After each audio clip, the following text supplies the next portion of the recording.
Town Hall. I'm Rich Thomason. We will be hearing from the nation's highest court later this morning. The Supreme Court scheduled to issue the final rulings of its 9-month term. One of the outstanding cases involves President Trump's executive order to limit birthright citizenship. At issue is babies born to parents who are not in this country legally. Another closely watched case involves transgender athletes. The High Court weighing the legality of laws in Idaho and West Virginia that bar transgender athletes from competing in female sports. Laura Winters reporting. In Venezuela, it's a race against time for search and rescue crews hunting for survivors of last week's devastating earthquakes. BBC's Will Grant. Most family members waiting for their missing loved ones to be pulled from the rubble increasingly accept that the chances of that happening are extremely slim. There have been a series of moments which have raised the spirits of the rescuers and the nation alike, from babies and small children being reunited with their desperate parents, to a man being recovered after spending more than 100 hours under tons of concrete slabs and twisted metal. The government is being roundly criticised by the relatives for what they see as failings in launching and then coordinating the emergency response. SRN News and our parent company Salem Media partnering with Christian nonprofit Food for the Poor to rush emergency aid to victims of the earthquakes. Listeners who'd like to help can find an online banner top of our website, srnnews.com. Record heat is settling in from the country's midsection all the way to the northeast. Dangerously high temperatures and humidity expected right into the July 4th weekend. All the usual warnings are in place. Stay hydrated, stay as cool as possible, and don't forget about neighbors and pets. On Wall Street this morning, the Dow futures up 86 points. NASDAQ futures better by 22. More on these stories, townhall.com. If you're driving a car with an expired manufacturer's warranty, that's like walking on thin ice. Just one breakdown away from cleaning out your bank account or maxing out your credit cards. Ludacris here. Don't get blindsided with a big auto repair bill. With an Endurance Auto Protection Plan, you've got options. If your ride is under 20 years old, no matter what the mileage, they can get you covered for all the major stuff. The engine, electrical system, transmission, AC, and more. Endurance will even pay the certified mechanic of your choice directly. And your rate stays the same no matter how many claims you file. Every plan includes perks like 24/7 roadside assistance, towing, battery jumps, fuel deliveries, tire changes, and more. Act now and get a full year of elite benefits, a $2,000 value free. Ask yourself this: who's going to pay for your next auto breakdown, you or Endurance? For your fast free quote, call 800-364-0384. 800-364-0384. 800-364-0384. Coverage varies by plan, view contracts and exclusions at endurancewarranty.com. Britain's newly unveiled defense plan looks to the future. It's a plan that's brimming with cutting-edge tech. Self-flying fighter jets, uncrewed submarines and drones will be at the centre of Britain's future military under a defence plan being announced that reflects a world of conflicts transformed by technology. The defence investment plan has been repeatedly delayed as military leaders and Treasury officials in Britain wrangle over the cost of equipping the country for an increasingly dangerous world. Like other NATO nations, the UK is under pressure to increase defence spending to counter a more aggressive Russia and a less reliable US. The government says the spending plan has been refocused in the past few weeks under new Defence Secretary Dan Jarvis. That includes a bit more money than the $18 billion former Secretary John Healey was offered. I'm Charles de Ledesma. The UK has watched how drones have transformed war in Ukraine, which uses 200,000 of them a month to defend against Russian forces. News and analysis, townhall.com. It's a thing to do in the Central Alps, even in the midst of a punishing heat wave. Yodelers at a festival in Basel, Switzerland, turned city fountains into rehearsal spaces during Europe's June heat wave. From Friday to Sunday, singers and Alphorn players performed throughout the city. Spontaneous yodeling echoed through restaurants, surprising diners who later joined in. About 12,000 performers and nearly 200,000 visitors attended the festival. This year, fountain rehearsals became the festival's defining image as the city battled record temperatures. The festival included yodeling, Alphorn playing, and flag-throwing competitions. Keith Peters reporting. It was on this date, back in 1958, the Senate passed the Alaska Statehood Bill. Alaska joining the Union January 3rd, 1959. 49th state, followed closely by Hawaii. More on these stories, townhall.com.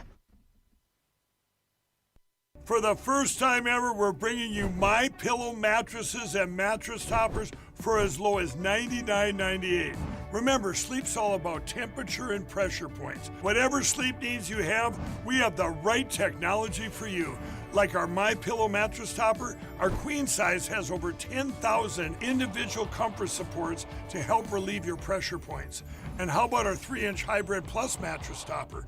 It's infused with copper and silver to help your body get the restorative sleep it needs. And our My Pillow and Case Coil mattresses, I personally helped develop these mattresses to make sure they have everything needed to give us great sleep.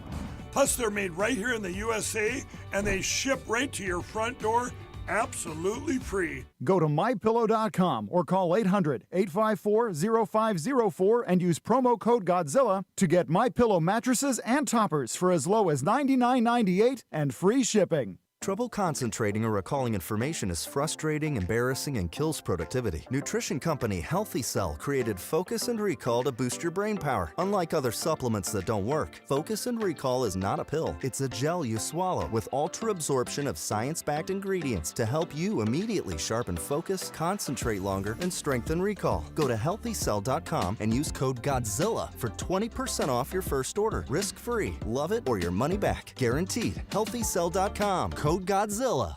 This is Crom Carmichael, CEO of Solti. We got a wonderful email from one of our customers up east named Joe, and here's what he had to say.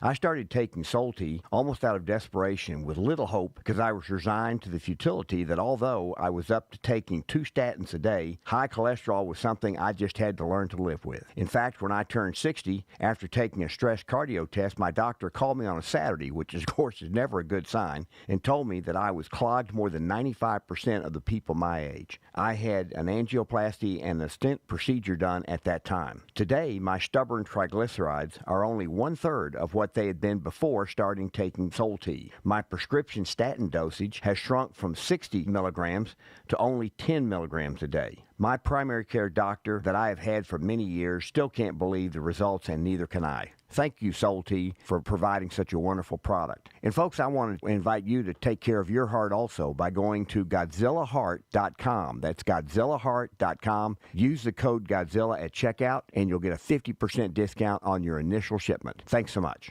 Hey folks, Al Green here for SatPhone. When you're on the go, you want to know you're connected. If it's a family vacation or an off-the-grid escape to a remote destination, having reliable communication helps you feel safe and secure. You can't afford to find yourself in a dead zone. That's why you need SatPhone. SatPhones are reliable, durable, and give you global coverage. If you can get outside, you can get in touch. It's that simple. Make calls from your SatPhone to any regular cell phone in the United States. The phones are a $1,500 value, but you can get yours free. Just sign up for a 15-month plan, $94.95 a month. Get 150 minutes monthly that roll to the next month. Go 3 months without using them, that's fine. Yes, 3 months, 450 minutes, all yours. Visit SAT123.com or call 855-980-5830. SAT123.com, 855-980-5830. Get surety and security with your SatPhone. Call now. Washington is wasting $500 million every year on a federal supervision system that doesn't work. Probation officers are overwhelmed. Resources are going to people who pose zero threat, while actual dangerous individuals slip through the cracks. The Safer Supervision Act stops the waste and refocuses every dollar on protecting families from harm. President Trump's own pollster found about 80% of Trump voters want this fixed. It's time for Congress to get this done. Stop the waste. Protect our communities. Visit safersupervision.com. Paid for by the Reform Action Fund.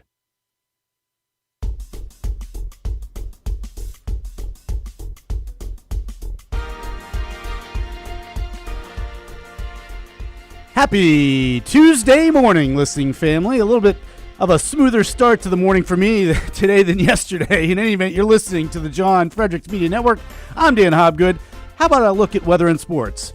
Let's start, as we always do, with where I am in Richmond, Virginia. Looking at a high today of 91 degrees, a low tonight of 70. Right now the temperature is 66. The Squirrels begin a road trip to Harrisburg. First pitch between the two teams at 6:30 tonight. Moving on to the nation's capital. High today in Washington of 92, a low tonight of 72. Right now the temperature is 71. The Nats fall to the Bo Sox at Fenway Park. last night, 6-3. They'll face off again beginning at 7:10 p.m. In Atlanta, the Braves will welcome the Cardinals into town for a series beginning tonight at 7:15. A high in the meantime this afternoon of 92 degrees. A low tonight is 75. Right now, the temperature in Georgia already 79 degrees. Nashville, you're looking at a high today of 99, a low of 75 tonight. Right now, the temperature is 74 degrees in Middle Tennessee. Sad news for Titans Nation as former Tennessee running back Chris Johnson shares a diagnosis of ALS, which already has progressed so much that he is no longer able to speak. Better news for you, Philadelphia. The Pirates won last night, 11-7. Did I say better news for you? I meant better news for me. Anyway, the high today in the city of brotherly love will be 92 degrees, a low tonight of 72. Right now, the temperature is also 72 degrees in eastern Pennsylvania. Morgantown, you're looking at a high today of 93, a low tonight of 74. Right now, the temperature in By God, West Virginia, 71 degrees. And in the 412, a high today of 95, a low tonight of 77. Man, that's not that low. Right now, the temperature is 72 degrees in Pittsburgh. First pitch tonight for the next game against Philadelphia at 6:40 p.m. And reminder, all you fellow football fans, this is the last day of the last month without football as NFL training camps commence in July. Hey, bringing you today's weather and sports update is the Godzilla Wins radio show. For the best analysis, insight, and picks, watch and listen to Godzilla Wins Saturday mornings from 9 to 11 all across the John Fredericks Media Network. Plus, to get John's daily sports picks, go to you-know-where, GodzillaWins.com. Once again, that's GodzillaWins.com. This has been Dan Hobgood for the John Fredericks Media Network. Outside the Box with the Ox is next, followed by the one, the only, the John Fredericks Show. Stay tuned, everyone. Fighter jets flying overhead, Lee Greenwood singing, President Trump speaking. The Great American State Fair opened in Washington, D.C. over the weekend. Though ABC Channel 4 published Trump's assertion on Truth Social, quote, the crowd was incredible last night, packed to the brim. At least 45,000 people were there, with a huge television and live online audience. Yet the Daily Beast headline, fuming Trump unravels over his empty fair. The Washingtonian, Trump's state fair was bleaker than I expected. Depending on what media you consume, you're getting different narratives. This is, as usual, a bold move for the Donald, especially in the heart of a 700,000-person epicenter of only 5% Republicans, feeling shortchanged for centuries by not being an actual state. So much so, they have it on their license plates. Websites are devoted to the demand for statehood, channeling hypothetically what we may hear from President Trump now from outside the box. To the fine 95% of Democrat and independent citizens there, statehood, you say? After 45 other presidents blew you off for a trial run, I gave you a state fair, fixed all of your fountains, cleaned the big pool, and stationed police all over the city so you can walk around safely again. For that, your media widely promotes that you didn't show up, repolluted the water, and called me a Nazi while killing one of your own protectors. Come back in another 250 years and we'll see if you're ready then. Now I hope and pray that I will, but today I am still just a bill. Here outside the box with the Ox in the Eastern Time Zone and now in West Virginia on the John Fredericks Media Network. John Fredericks. It is the most egregious thing I've seen in a lifetime. President Trump. The whole thing is ridiculous. When politics start getting wild. They want to have every single thing that you don't want. Raise taxes, men and women's sports. They're going to open up their border. Trump hits the speed dial. Thank you for calling in on such short notice. You came first, John. Wake up with the John Fredericks Show weekday morning, 6 Eastern, 5 Central on JFMN.TV, the Masters J. Fred Radio Network, and all across the social. You came first, John. Thank you very much, and you do a great job. Right now, download the new WV Sports Nation app from the Apple Store or Google Play and get the entire Mountaineers sports world in the palm of your hand. Right now, get notified when new stories drop about your favorite Mountaineers teams and athletes. Download the WV Sports Nation app right now. Get updates on next level Mountaineers like Weatherholt and Joe Mazzulla. All that and more right in your pocket right now. Download the new WV Sports Nation app from the Apple Store or Google Play. Download the app right now. Live from the studios of the John Fredericks Media Network, it's the John Fredericks Show. Grab yourself a cup of 1775 coffee, sit back, and get ready for the best 4 hours of talk in the universe. To be part of the show, just call our toll-free number, 888-480-5646. And now, here's the Godzilla of Truth, the Oracle of the Deplorables, the man who always says to lace 'em up and lace 'em tight, John Fredericks. Well, great to have you with us on the John Fredericks Media Network. Yeah, you better lace them up and lace them tight because we are ready to rock and roll. Great to have you with us. I am your Godzilla of the truth in America, your Oracle of the deplorables at your service. Coming to you live from the nation's capital, the most beautiful, safest, cleanest city in the United States, Washington, D.C. Hope you come for our July 4th holiday weekend. We got fireworks, we got flyovers, we got fun, we got fairs. It is going to be so much fun. Come and check us out. Have fun. Bring the fam. This city is so safe. You come to the got to come to the State Fair. It's absolutely spectacular. And thanks, Ox, for that little shout out for us. And it is the fake news that it depends on what you read. This is how ridiculous the news media has become in this country, and why you just got to tune me in every day, because everybody's lying to you, right?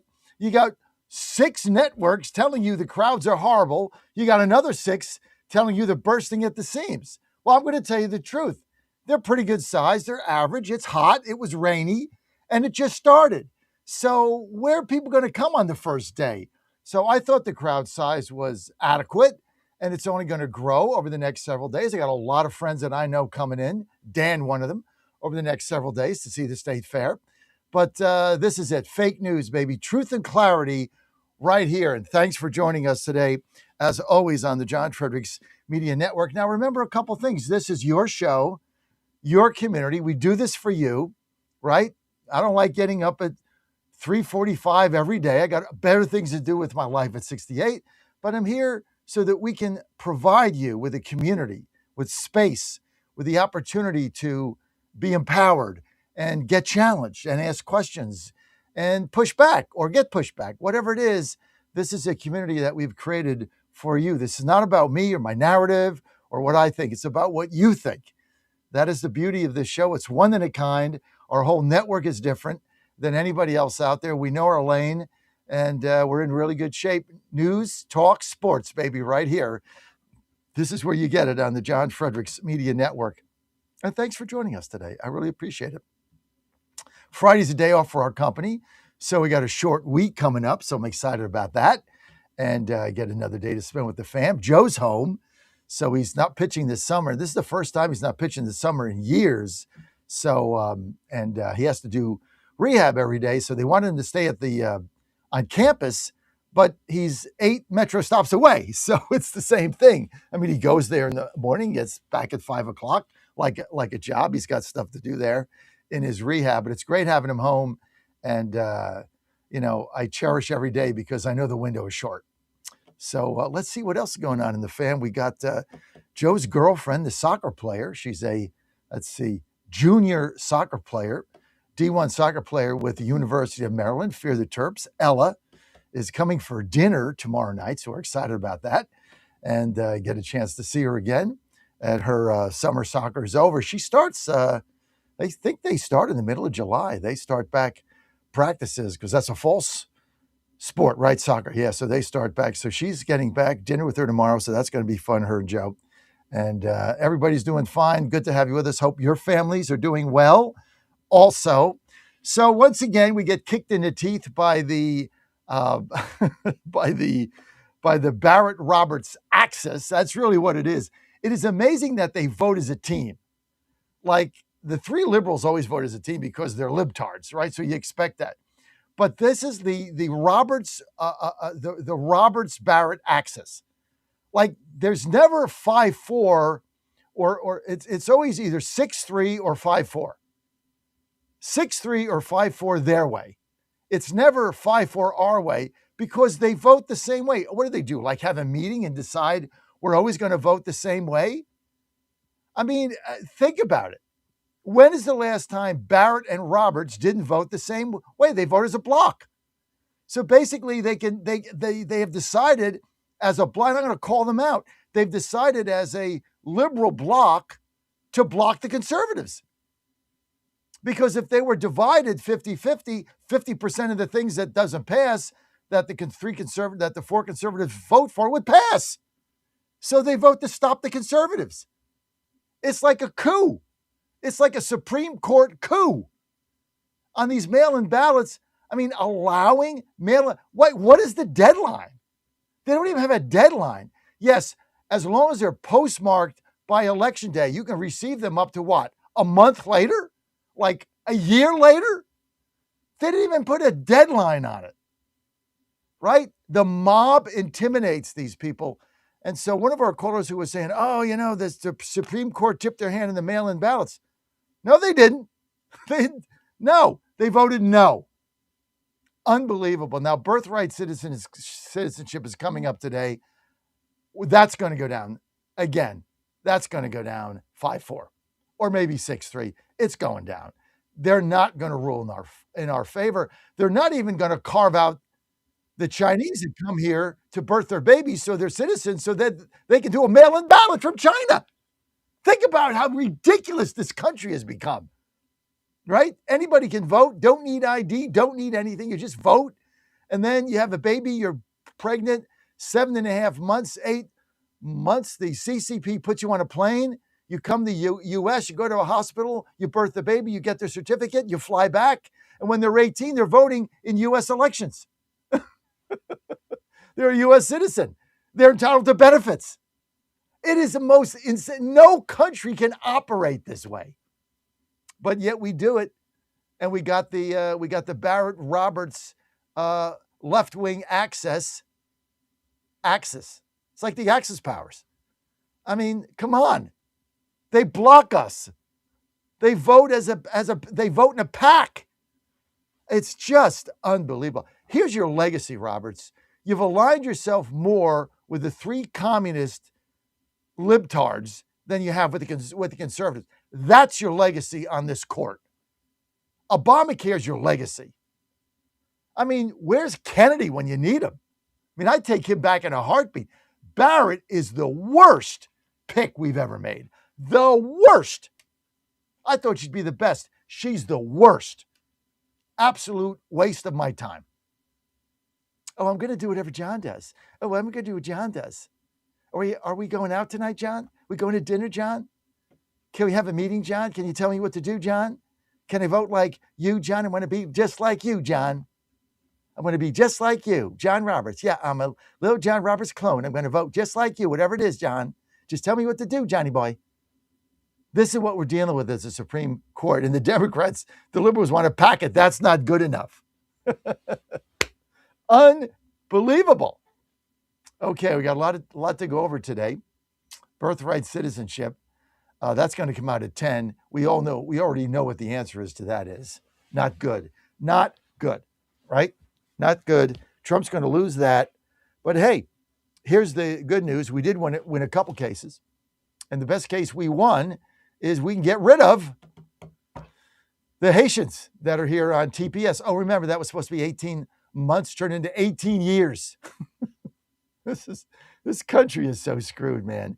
It is really unbelievable to look at what is going on a daily basis and see these communists winning everything. And the popularity that Mandami has is hilarious. It's hilarious because why is he so popular? Look how popular he is in New York. Everybody loves him. His approval ratings are 65%. They all love Mandami. Why do they love Mandami? Because he's giving you stuff for free. He's giving you stuff. When he runs out of stuff to give you, then you get the riots. Just fasten your seatbelts, right? All this is coming down the pike. This is why I'm so bullish, and I know we're going to win. No doubt about it. We are going to win. Meantime, John Thune won't get the SAVE Act done. So Corey Lewandowski, classic yesterday, right, says, okay, John Thune, I got a news flash. We're going to primary you in 2028, and you're going to get crushed like Cheney did or any of these other liberal rhinos. Cassidy, Cornyn, Tillis couldn't win. You name them, they're going. McConnell, all of them are going. And guess who we're going to run against him? Now, this is not $64,000 question. But when you get Corey Lewandowski coming on my show, by the way, he was on for 45 minutes, like Lewandowski unplugged. Was that fun? Come on, guys, whether you like him or not. I love the fact that he just comes on and answers questions. I didn't say anything. I asked maybe 10 questions in 45 minutes, rapid fire, ending with the hapless Red Sox that did win again last night. I thought about betting him, only because he said they've won 2 in a row. I thought about betting 2 teams. I was so close to pick. I picked 2 out of 3 last night. And ever look at games? Sometimes I look at games, and I'm like, I was like right there. I'm like, yeah, it's tough to bet on the Red Sox. I like the Dodgers. They were only minus 120 last night. But, A's are tough at home. They got their best pitcher going. Dodgers had their worst. But the A's are unraveling now. So I should have gone 4 for 5. I went 2 for 3. Astros got beaten 9. Twins hit like 3 homers or something. They were on a roll, but I had the other 2 winners. How about the Pirates last night? Down 5-zip. Come back, win the game, I think 11-7. Go Buccos, baby. Let's go. I didn't bet Philadelphia. The line was too high, and I just didn't have a good feeling about that game. You got to get a feel, right? I get baseball, I get hockey, I get feels. Football, no. Just whatever I bet the. Look at my bets in football. I bet the exact opposite team. You're guaranteed to make money. It's so tough. 888-480-JOHN. What else are we talking about? Something fun, right? Corey Lewandowski. So, John Thune up for re-election in 2028. So Corey says, okay, get this straight. So Corey says, well, we're going to have to primary him, get him out of there, because that's all these people understand is electoral defeat. Now, who in South Carolina does Corey Lewandowski know that might be available to run in a Republican primary against John Thune? Let's give this some thought. So let me put this out there to our audience. Google me. Google me, Corey. Why don't you let's just put this out. Let's throw it to Dan. Let's throw it to Dan Hobgood. He's pretty smart. By the way, Dan's coming here Thursday night. I got to get you your hotel, Dan. Remind me of that. Dan's coming here to be hanging with us, hanging with the crew on Thursday, hanging with the crew. So, Danny boy, who does Lewandowski know in South Dakota that might be that's got some time on her hands? That might be a good candidate to run against John Thune? You have any ideas, Dan? Maybe it rhymes with Misty Rome. Yes. You know what? Riddle me this, I say. Riddle me this. Who from South Dakota might have a little time on her hands that knows Corey, that has high name ID, that is 100% pro-Trump MAGA, that just might be a candidate to go up against Thune in a primary? Riddle me this. Yeah. Oh, I love this job, baby. I love getting these people on. By the way, we got who we got coming on today. I'm loving my Mavericks. Okay, I'm loving my Mountaineer Mavericks. I'm loving my Mavericks. In fact, all of these things we do at 9, I had to drop the Texas 2-step because all my candidates got beat. So I dropped that. But they were great. Sorry about that. But I love these 9 a.m. things, okay? Although the Peach Crew is a little bit of a struggle. That's definitely a struggle bus. But Sally's doing a super job. I don't know what I'd do without her. It's taken from Marcy to Sally all that time in between. So Marcy was the best. Sally's the best. But I'm digging that. I dig DC Dispatch. I love the Virginia Gang, although we canceled it for July. We just canceled it till August. We'll get back. But yeah, I mean, Corey Lewandowski. I think maybe we spend a little time there in South Dakota. What do you think, Dan? Well, as Nome herself advertised when she was governor, a beautiful state. So maybe time for a little road trip. Get the bus out there, get it all wrapped up, and put Mount Rushmore on the Too sides. much fun for or one maybe more 2 of the man, presidents baby. on one side, 2 of the other presidents on the other. Let's go. Let's put this out. Okay, I'm going to do a clip right now so you send it to Pappas. You put it up on social media. All right, you ready? Okay. All right, we're ready. Okay, yesterday, Corey Lewandowski on my show for 45 minutes. John Thune going nowhere with a SAVE Act, refusing to bring it to the floor, refusing to fire the parliamentarian, refusing to get rid of the filibuster, to go to the talking filibuster, refusing to put the SAVE Act on the floor for a vote. Do nothing. Corey Lewandowski on my show yesterday, 45 minutes unplugged, said the main thing is the only thing these people understand is losing their seat, is losing elections, is getting primaried. And look at what we've done this cycle. Cornyn out, Tillis out, McConnell out, Cassidy out. The list can go on. Now, 2028, Lewandowski says we need to primary John Thune. We need to get somebody early. We're going to have to raise money. This is the only thing he's going to understand. We need to oust him and put a MAGA center in there that can move the ball forward, that can actually get things done. And I'm thinking to myself, who does Corey Lewandowski know in South Dakota that might be available? Like somebody that has, let's see, a very high name ID, is 100% MAGA, has a track record of success in both the state and at the federal level, closed the border, got rid of the criminals here.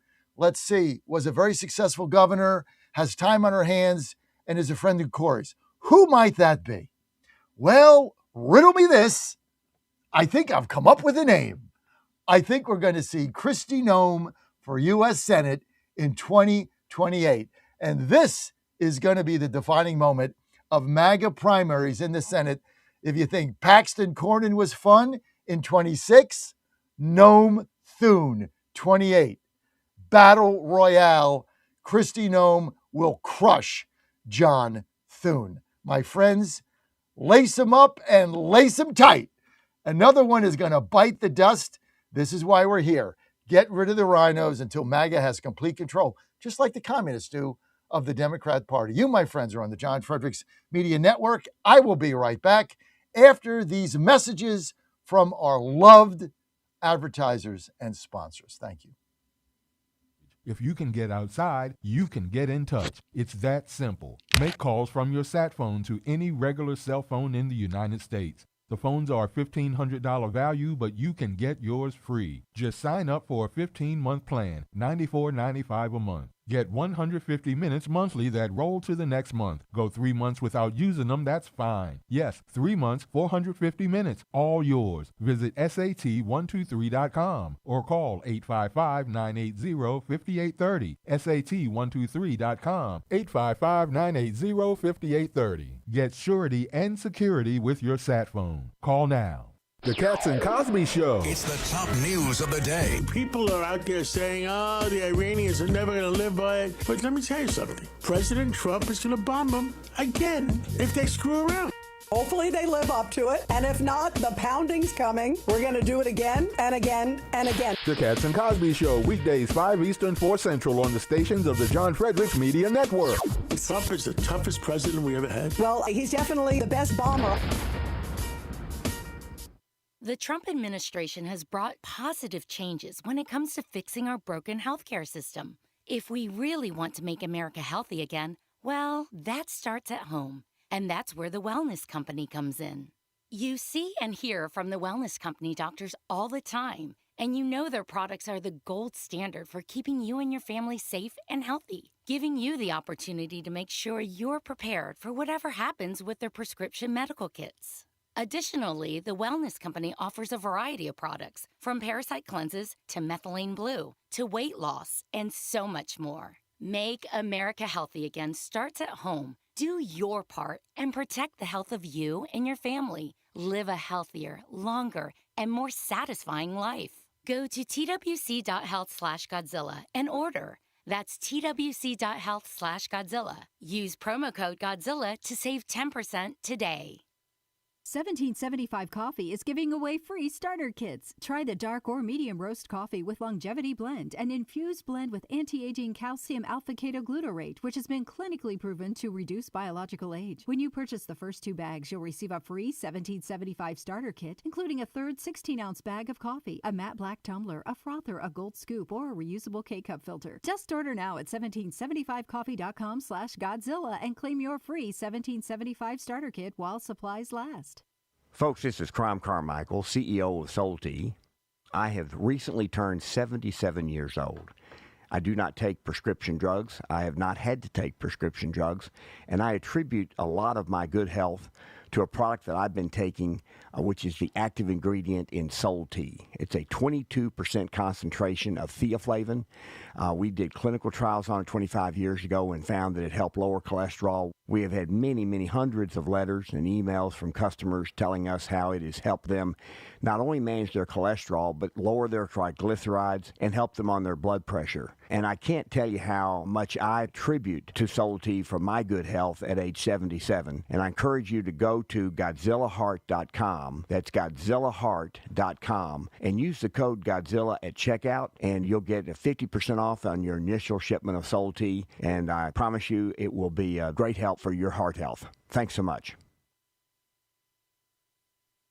The Bears are who we thought they were. And that's why we took the damn field. Now, if you want to crown them, then crown their ass. But they are who we thought they were. And we let them off the hook. Don't touch that dial.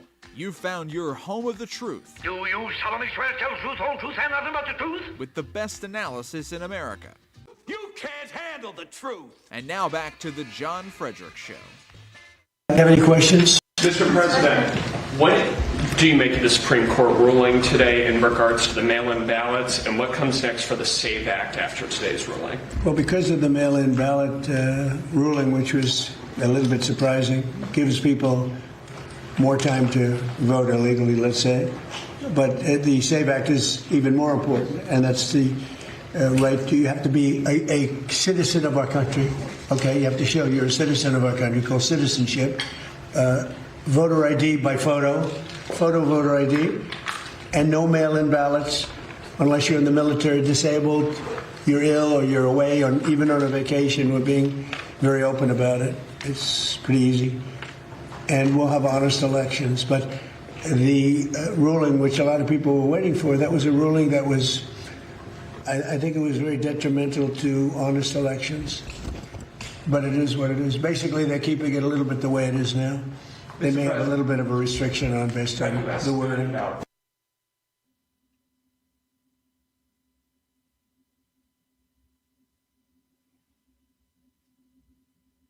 The wording about firing the parliamentarian. And then you have the very important one, the Slaughter case, which we'll talk about if you ask that question. But the parliamentarian. What were you asking about? Yeah, have you talked with Thune about? I have. No, I can't imagine why you'd keep a woman that was put there by Harry Reid and Barack Hussein Obama. I cannot understand it. The leader has the right to fire the person at will and put somebody else there. That would be, because we get so many negative rulings from her, the parliamentarian. She's been there for years, and she was put there by Harry Reid and Barack Hussein Obama. Harry Reid was a bad guy. And he was the leader, and he put her. And the speaker has the right to immediately fire her and put somebody else there. And it's not even believable that she's still there.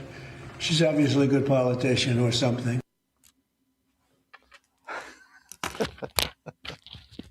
The guy has done nothing. Thune has done nothing. I mean, fire the parliamentarian. He won't even do that. I mean, with Republicans like these, who needs the Democrats? It's like we're on their team. This is the most, I've never seen anything like this in my life. We can't get any of his appointments through. We can't get ambassadors through. We can't get judges through. He won't do a recess.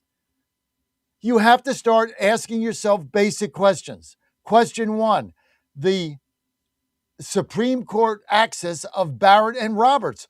What is that about? Why do they vote in lockstep with the liberals to overturn the conservatives? 3 out of every 5 times. Why? What is going on there? Second question, what is the point of John Thune? Is he even a Republican? Does he even care? Is he just waiting out Trump? Is he feigning his support for the Republican president? What is he doing? What he's doing is he doesn't believe in the movement. He wants to lose and be in the minority. If you're in the minority, you do nothing. You throw bombs sitting on the sidelines. You throw water balloons. You're not involved in anything meaningful. And still you run around with your 4-corner, 5-window offices. Yeah, I'm sick of these people, and I think you should be too. They don't do a damn thing. I mean, if the SAVE Act passed, we win the midterms. Why? Because they can't cheat. The only way the communists can win is by giving away your money and cheating. They can't win with legitimate voters. You know it, and I know it. And people, this has got nothing to do with machines and servers on Mars or whatever the clickbait nonsense is floating around out there. This is on the ground. You mail out ballots to everybody, and then you harvest the ballots, whether they're alive, dead citizens or not. And then you just start filling them out and throwing them in drop boxes. It's about maps, ballots, and boxes. It's what this whole election's about. And we got Republicans that won't even change the maps. Georgia, South Carolina, Mississippi, they won't even change the maps. If these were Democrats, look what they tried to do in Virginia. They don't care. They want power. We're up against a juggernaut with bazookas and tanks, and we're on horseback with the cavalry. And we don't even want to win those battles. The lack of fight in this party is just incredible to me. That's why we're here every day. I want to fight. MAGA 2.0, it's defined by fighters. You're either going to fight or not. Period. Fight or not. And so the John Thunes of the world have got to go. And Lewandowski nailed it. 100%. He's got to go. The only thing that people understand is get him out of office. That's it. 888-480, John, you want to weigh in? 888-480-5646. I want to hear from you. Got some clips I want to run here as well, but while we're deciding on that, let's get to Steve in Virginia. Steve, you're live, line 1. Steve, go. Good morning, Chairman Fredericks. Thanks for taking my call. Yesterday you were talking about Tucker Carlson, and I wanted to point out that you said that he was abandoning MAGA, and I think I remember Trump saying he was throwing him out of MAGA. So, you know, you can abandon, you can say you're leaving after you've already been thrown out the door, but that doesn't change the truth. The other thing is that when it comes to, you were mentioning about the pillars of MAGA and, you know, how getting involved in Iran wasn't necessarily, you know, part of the deal because so many people are saying, well, he said no wars. He wasn't going to get us involved in wars. I remember Trump saying, I'm not going to get involved in new wars. And Iran is a very, very old, 47 years old war. So, you know, technically speaking, he's not broken his promise there. But, you know, also I wanted to mention, you know, Mandami was saying how over the past 5 months, crime has gone down in New York City. But he's taken a page from D.C. in that, hey, if you don't enforce the law and if you don't report the crimes, then it looks like, hey, crime has gone down because statistically on paper, you know, we don't report those statistics anymore. You know, Steve, it takes a guy like yourself from Virginia to figure this out for us. That is exactly it. We're not arresting anybody, therefore there's no crime. That's exactly it. Like, we don't have enough cops. Nobody wants to be a cop here. We're down like thousands of cops. The cops hate me, so we don't arrest anybody. And if we do, they get let out the next day. So therefore, crime is down because nobody gets arrested. I mean, if you arrested nobody, crime is zero. Reported crime is zero. So it is just the absurdity of what this guy is doing. I having fun. I love playing his clips because I'm having so much fun with this because we're getting the same thing here in D.C. And I look at this lady, and as you guys know, Ann and I thought very hard about me running for mayor. Just backed out because of the time commitment. It was just a time suck in a race you can't win. But I'm looking at it now, saying, so part of me says I wish I was there, only so that I could offer an alternative, because this woman's bat crap crazy too. But they're all nuts. This is where we're going to win. The country is not going to elect communists in a majority. They're going to elect them in the deep blue areas. That's it. And so we're going to see what happens. But you nailed it. There's no crime. There's no crime. I mean, the guy said, we played the clip yesterday, Dan. Dan's right. Yesterday he said, I don't believe in prisons. What is the point of prisons? This is what he said. I don't believe in prisons. So somebody commits a crime, they rape your daughter, but you're not going to put them in prison so they can rape the next guy's daughter. I mean, what? Well, we'll put him in counseling. So he stops raping them and just asks them out for a date. I mean, what? It's insane, right? Armed robbery 5 times. Well, we don't need jail. We need if they just had a home and their rent was controlled and they had a government-owned grocery store and they had enough money and we gave them, snacks every day, they'd be fine.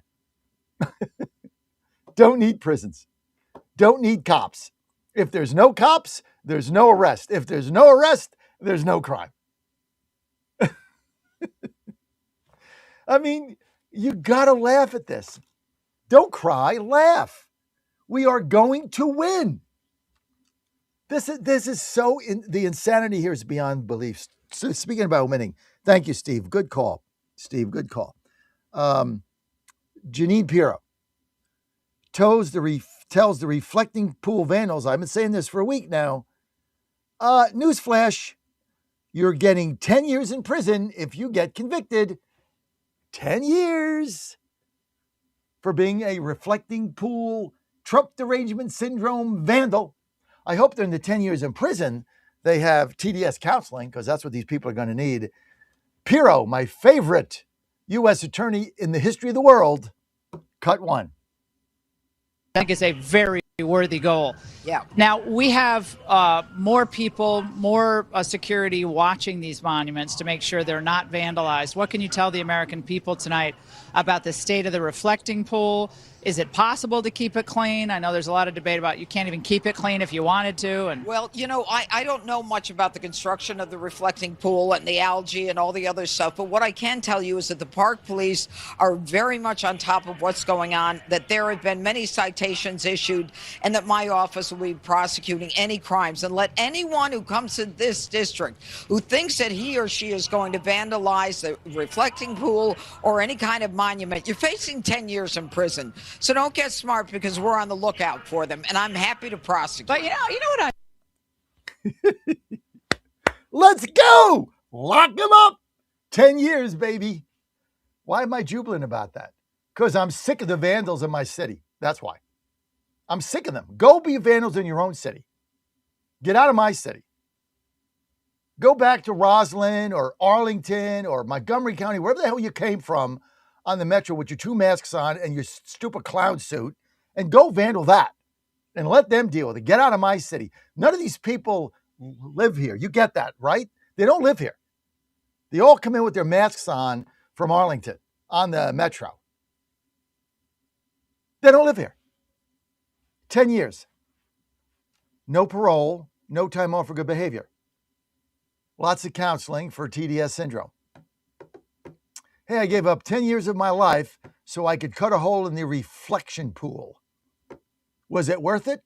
Well, for 1 week, Trump was in the news. Well, that was like 9 years ago. You've been sitting here rotting your life away, moron. Ask me if I care. John, do you care? No. Here's David Portnoy. And he started, I get this is the interesting guy, because he started... What did he start? Barstool Sports. And he started by printing it up on this little printer he bought and handing it out in the street corner. Yeah, that's how he started. Built it into a major gambling concern. Oh, my goodness. A major sports book. First, they were a tout and, got pay for that. Like I give you my picks, but I don't charge anything. So it's a little bit different, right? I do it for entertainment purposes and because I like to gamble on sports. It's what I do. It's fun, right? It's entertainment. Although half the games I can't even watch.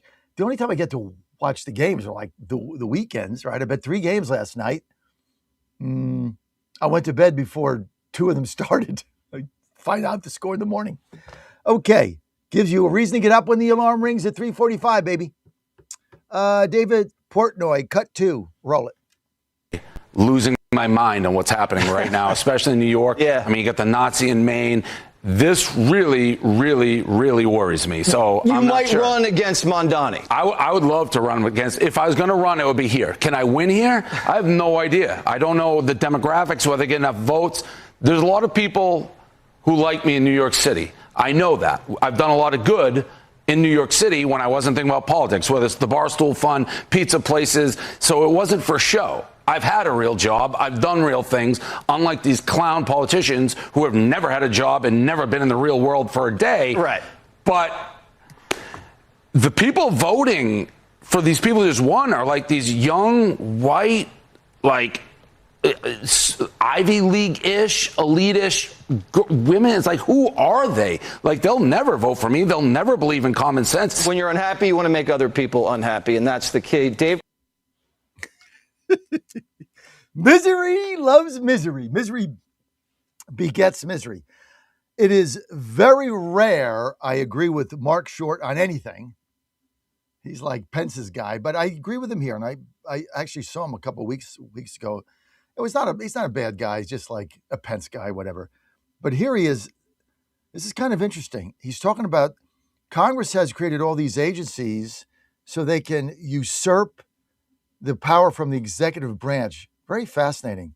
Interesting concept. Just like Steve telling me their crimes are down because there's no cops arresting anybody. I mean, Steve, you nailed that. That's why they're the best callers in America. Mark Short, cut 3. Take a listen.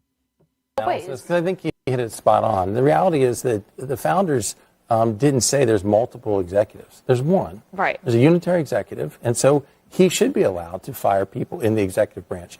Over the years, Congress has created all these agencies they claim are independent because they're trying to usurp power from the executive branch. And they act like they're immune from the executive branch. And I don't think it's inconsistent on when it comes to the Fed, because the reality is Alexander Hamilton wanted a national bank of the United States to pay off our debt. Okay, but and so that dates to. I mean, this the whole thing. This country is so ridiculous. We got all these agencies. I don't know what they do, right? Then you try to get rid of them, and there's a communist movement to save them so they can save government jobs or something. Crazy. All right. Chris Bedford, cut 4. He says social disorder and the communists go together. You can't have one without the other. 4, take a look. On track. Here to discuss, Chris Bedford, executive editor at Frontier magazine. Chris, can I borrow your sunglasses? Because you look so cool tonight, I can't even tell you. Chris, what's left of the Democrats when this is really the foundation of their party now, kind of an Islamo, Marxist, Bolshevik kind of alliance? I'm trying to think, looking at that, what ties these things together? It's social disorder, an embrace hatred, of though. violence. It's hatred of traditional Hatred. America. Traditionally, maybe the American Republican tradition, the conservative tradition was held together by a dislike of the Soviets, a foreign atheist slave state.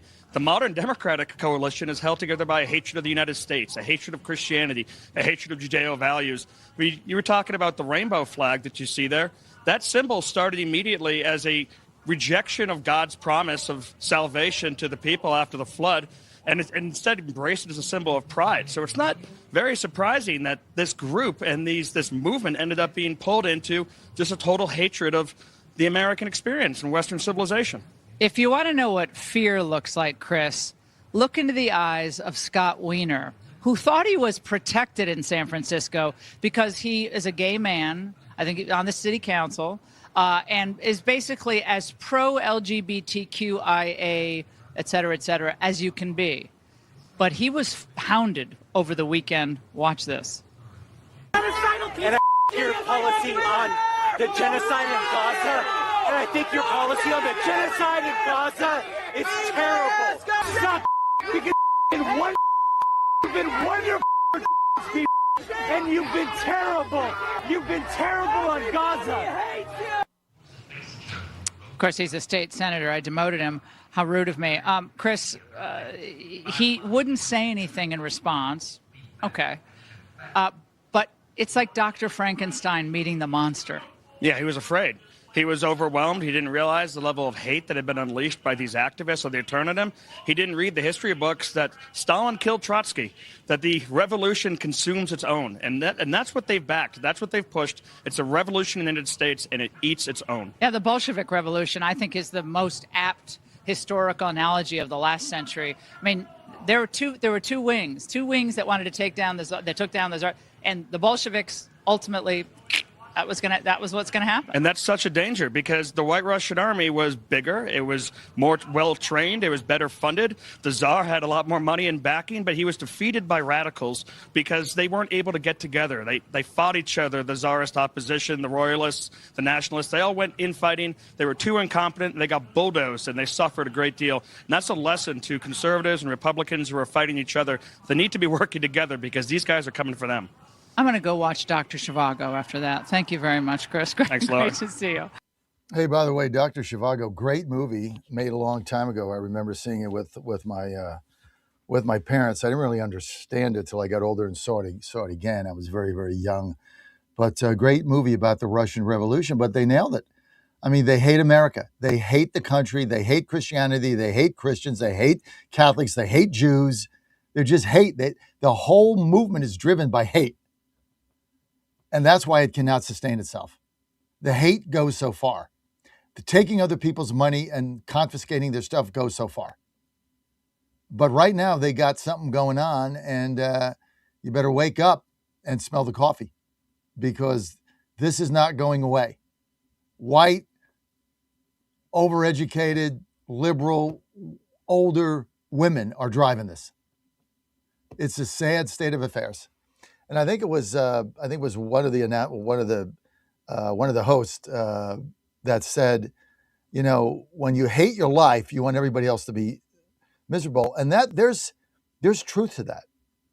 I mean, these people are miserable human beings that hate their life, they hate their country, they hate God, they hate Christianity, they hate Jews, they just hate. They hate Catholics. They hate, and it consumes your soul. It's all consuming. Hate is a driving negative force in your life. Love is bright and sunny and opens up. Hate is dark. Hate is what Satan wants. And these people they hate our country. That's why they hate 250. They hate the fair. They hate everything about it. Like, they don't want to come here, right? They hate cleanliness. They hate clean. They hate beauty. They want filth and squalor and crime and decrepitness, so we can be miserable like them. Unbelievable. Dan says, remember what Doc Holliday said in Tombstone. Maybe you can find this clip. Evil people do what they do because they want revenge for being born. This might be a fine statement. Okay, we got a great show coming up today. Plenty of guests on. We've got Governor Patrick Morrisey, West Virginia, going to be with us at the 9 o'clock hour with the Mountaineer Mavericks. So you don't want to forget that. That's going to be fun. And we've got John McLaughlin, I think, at 8:05. So he's got some new polls coming out all right here on the John Fredericks Media Network. Stay with us.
This is WJFN Goochland, Bonaire, Chester, and WJFV Portsmouth, part of the John Fredericks Media Network. Breaking news this hour from Town Hall. I'm Rich Thomason. President Trump says the Supreme Court's ruling allowing states to count late arriving mail-in ballots underscores the importance of Congress passing the Save America Act to ensure election integrity. As for that high court ruling, a little bit surprising, gives people more time to vote illegally, let's say. But the SAVE Act is even more important, and that's the right. You have to be a citizen of our country. Okay, you have to show you're a citizen of our country, called citizenship. Voter ID by photo voter ID, and no mail-in ballots unless you're in the military, disabled, you're ill, or you're away, or even on a vacation. We're being very open about it. GOP Senator John Cornyn of Texas lashing out at supporters of the Save America Act. Senator Cornyn, who lost the primary after losing President Trump's endorsement, now taking to his X page to blast anyone backing the president's Save America Act. Cornyn's bitter exchanges online highlighting tension within the party over Republicans supporting the measure. Cornyn sounding extremely bitter, calling some supporters grifters and keyboard warriors. Correspondent Laura Winters, among key Supreme Court rulings expected for release today, a case focusing on the president's executive order limiting birthright citizenship. The High Court also expected to weigh in on the legality of Idaho and West Virginia laws barring transgender athletes from competing in female sports. Extreme heat advisories, watches, warnings posted across a vast area from the Midwest up into the Northeast as a dangerous heat wave settles in. Meanwhile, dozens of wildfires continue burning out west. And the Venezuela earthquake death toll now topping 1,700. On Wall Street this morning, the Dow futures 41 points higher. More on these stories at townhall.com. Hey, I'm not one to say I told you so, but do you remember last year when I told you that Pure Talk was hands down the best wireless company that I'd ever used? Well, some of you were skeptical, but Consumer Reports just asked 120,000 people to rate every wireless company in America, including the big boys. Well, guess which company was the only company to get 5 stars in every category? Yeah, Pure Talk. Coverage, support, value, data. 5 stars across the board. No service contracts, no cancellation fees, just great U.S. customer service on a crazy fast 5G network for a fraction of what you've been paying. I'm not going to say I told you so, but I will encourage you one more time to dial pound 250, say micro, and switch to a 5-star American wireless company that won't let you down. Pure Talk. There are fatalities, mass shooting in Germany where a suspect is in custody. A male suspect shot and killed at least 6 people at a youth welfare facility in Stade, Germany. Lüneburg Police President Katrin Schul says 4 people who had been shot in a gruesome manner died at the scene. Another died while being resuscitated. Another succumbed to severe injuries. Others were also wounded at the facility, which provides temporary accommodation for pregnant women or young mothers with children. Officials believe it may have stemmed from a custody dispute. All of the victims were employees of the youth center or its affiliates. I'm Lisa Dwyer. A Ukrainian business tycoon is believed to have been the target of an explosive device in Monaco. The explosion late yesterday seriously injuring 3 people before the suspect fled to France. French and Ukrainian media identify one of those injured as a construction tycoon from Ukraine. News and analysis, townhall.com. It's been a rather bumpy ride of late for one Japanese automaker. Toyota reports that global vehicle sales slipped for a 4th consecutive month in May, as decreases in China and the Middle East weighed on overall results. Global sales dropped 7.2% year-on-year to 834,279 vehicles. Overseas sales fell 9.6%, while those in Japan rose 11.1%, helped by strong demand for certain models such as the RAV4. Correspondent Bill Alexander. President Trump says he plans to nominate Keith Sonderling as Secretary of Labor. Sonderling has been serving as the agency's acting director since Lori Chavez de Rima resigned. She had stepped down in April amid abuse of power allegations that she denies. Sonderling is a lawyer, has held various leadership posts in the Trump administration, including Deputy Labor Secretary. More on these stories, townhall.com. It's finally here, our second annual mega sale. This sale only comes around once a year, so take advantage of the best offers ever while you can. For example, save 50% on our Giza Dream bed sheets, as low as $29.98.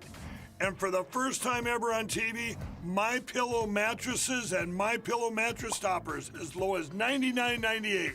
And you save 50% on our Lux Pure 6-piece towel sets. Regular $69.98, now only $39.98. And our best-selling standard MyPillows, regular $49.98, on sale for $17.98. Wait on it, mega sale only $14.98. But wait, there's more. To make the mega sale even more special, when you order right now, your order's going to ship absolutely free. To take advantage of the second annual mega sale, go to MyPillow.com or call 800-854-0504 and use promo code Godzilla. In 2008, the amount of concentrated time people could spend on a task without becoming distracted was 12 seconds. 5 years later, it was only 8 seconds, 1 second less than a goldfish. If you're often distracted or have trouble recalling information, you're likely to fall behind in the demanding, fast-paced 21st century. In other words, brain performance is more critical now than ever. Boost your brain power with Healthy Cell's Focus Plus Recall. Science-backed nootropics to help you sharpen focus, concentrate longer, enhance recall, improve mental speed, learn rapidly, and be more alert. It's a pill-free brain supplement made with maximum absorption ingestible gel technology, designed to feed your brain at the cellular level. Take it for a test drive. Go to healthycell.com and use code GODZILLA for 20% off your first order of Focus Plus Recall. That's healthycell.com, code GODZILLA for 20% off.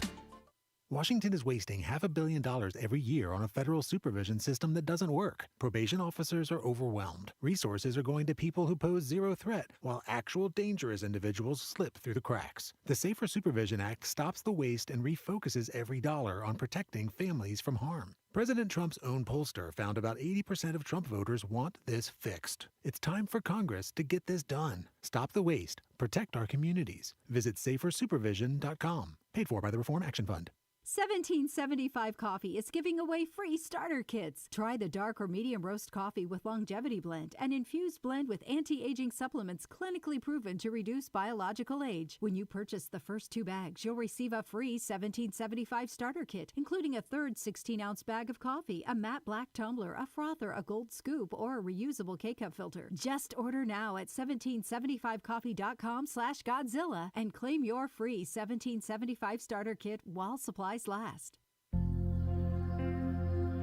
Ponder this. It's amazing how many of us choose to go about our daily life without recognizing others who cross our paths each day. Take, for example, your morning walk, run, or workout at the gym.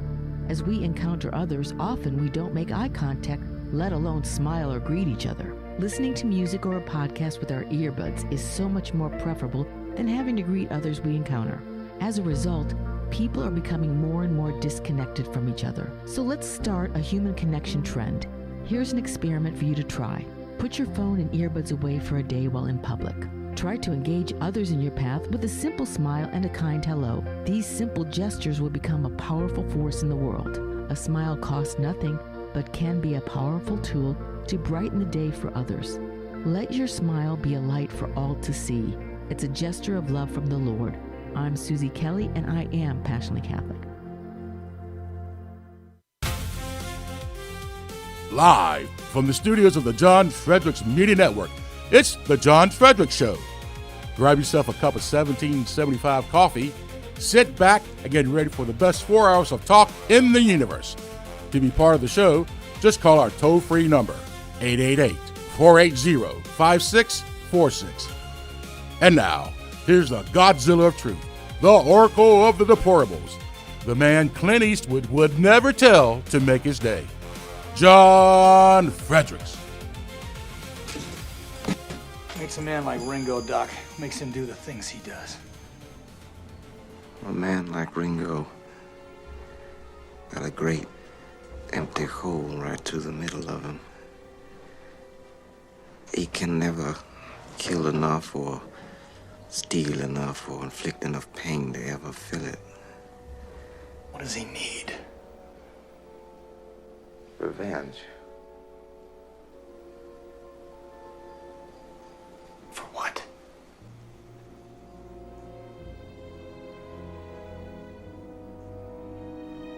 Being born.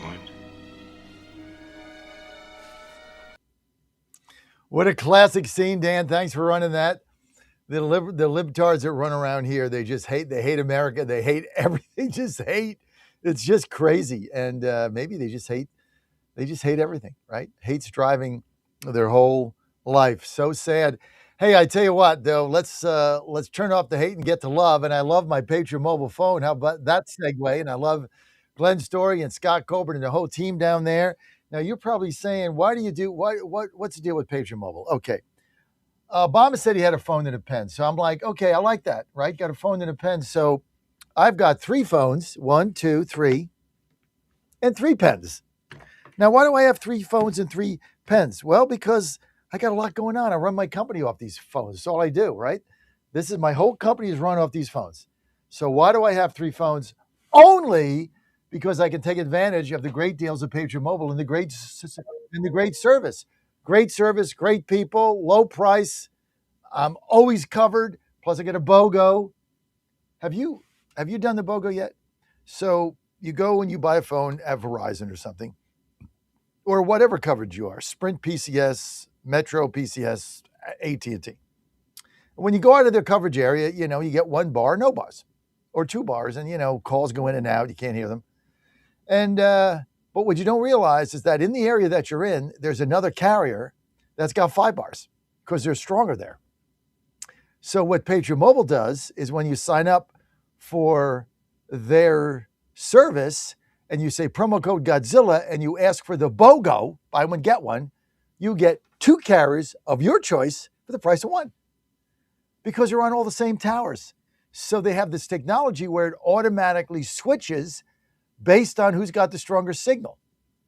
Now, there's a company that does our media called LiveView that came up with this concept.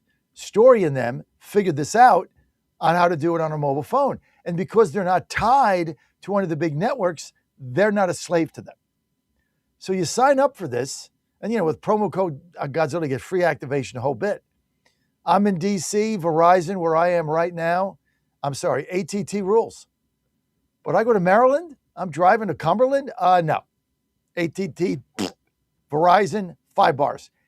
All 3 of my phones automatically switch over. I don't have to do anything. It's just automatic. So I'm getting 4 or 5 bars wherever I go. Plus the service is great. Plus I pay I think it's like $59, $58, $55 a phone. Something like that, $49. Free text, free this, free that, unlimited everything. The deals are great. The service is great. The people are fantastic. And a portion of whatever you spend goes to Christian conservative causes. I give money to ATT, Verizon. Who the hell knows where that money's going? Screw that. Now, it's just so easy because it's all done over the cloud. You can keep all your stuff. There's no tweezers, no SIM cards. Do it all over the cloud. It takes about 15 minutes to switch. It's been the best decision you'll ever made. You'll thank me later. Just go to patriotmobile.com, patriotmobile.com, promo code Godzilla. Say you want 2 carriers, you want the BOGO, you want the Godzilla BOGO, you want free activation, promo code Godzilla. They're going to give that to you. They're going to set you up. You're going to save money and have better service.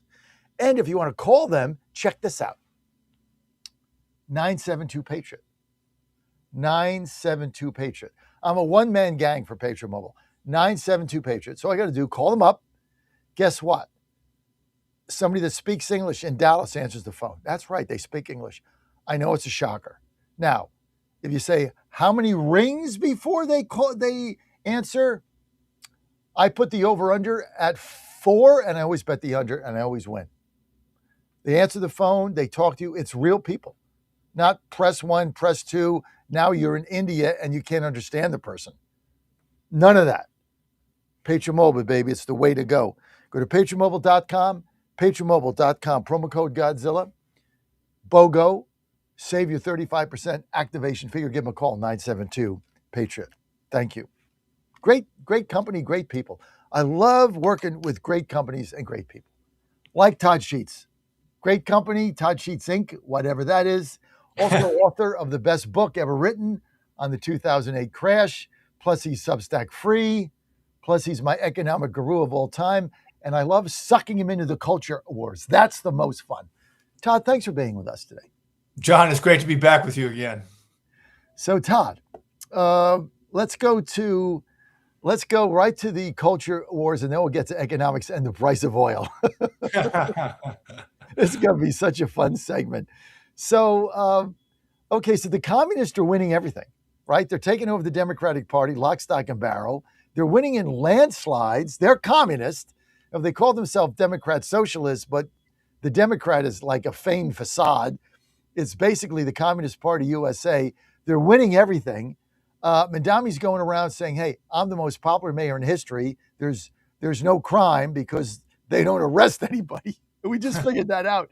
If you don't arrest anybody, there's no crime. Brilliant, right? Plus, he's taking everybody else's money, and eventually they're going to run out. So let's give us an overview here of people in these deep blue states voting for a communist takeover. Just give me your whole assessment on this. Todd. Yeah. I actually wrote about this on Substack this week, so I'll try and give a very abbreviated version of that. I think, let me start off with a little story. The day after the election last week, honest to God truth, I go to the gym, stop at the store on the way home, usually to pick up a couple of items. I'm walking into the grocery store, and there's a kind of a short, stocky guy, black guy, and he kind of points at my hat and kind of gently makes fun of it. And he's got a thick accent, so I can't quite tell what he's saying. And so it's a LA Dodgers hat. I say, oh, my daughter lives in LA. That's why I wear it. Where are you from? He says, Havana. And I said, oh my God, when did you get out? 36 years ago is the answer. So I said, do you still have family there? Is it as bad as what we're hearing about? He says, yes, I have family. It's worse. 23 hours a day of no electricity, often no utilities, no money, no jobs, no hope. And he said, I try and send them money and food. I'm lucky if I can get through on a telephone call to talk to them. It's just utterly devastated.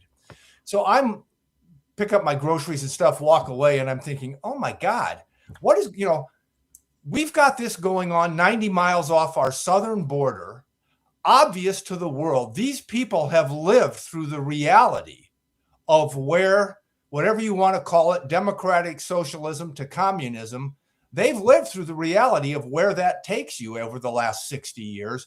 And in New York City, we've got Mamdani running around preaching basically the same revolutionary zeal and empty promises that brought Fidel Castro to power 60 years ago.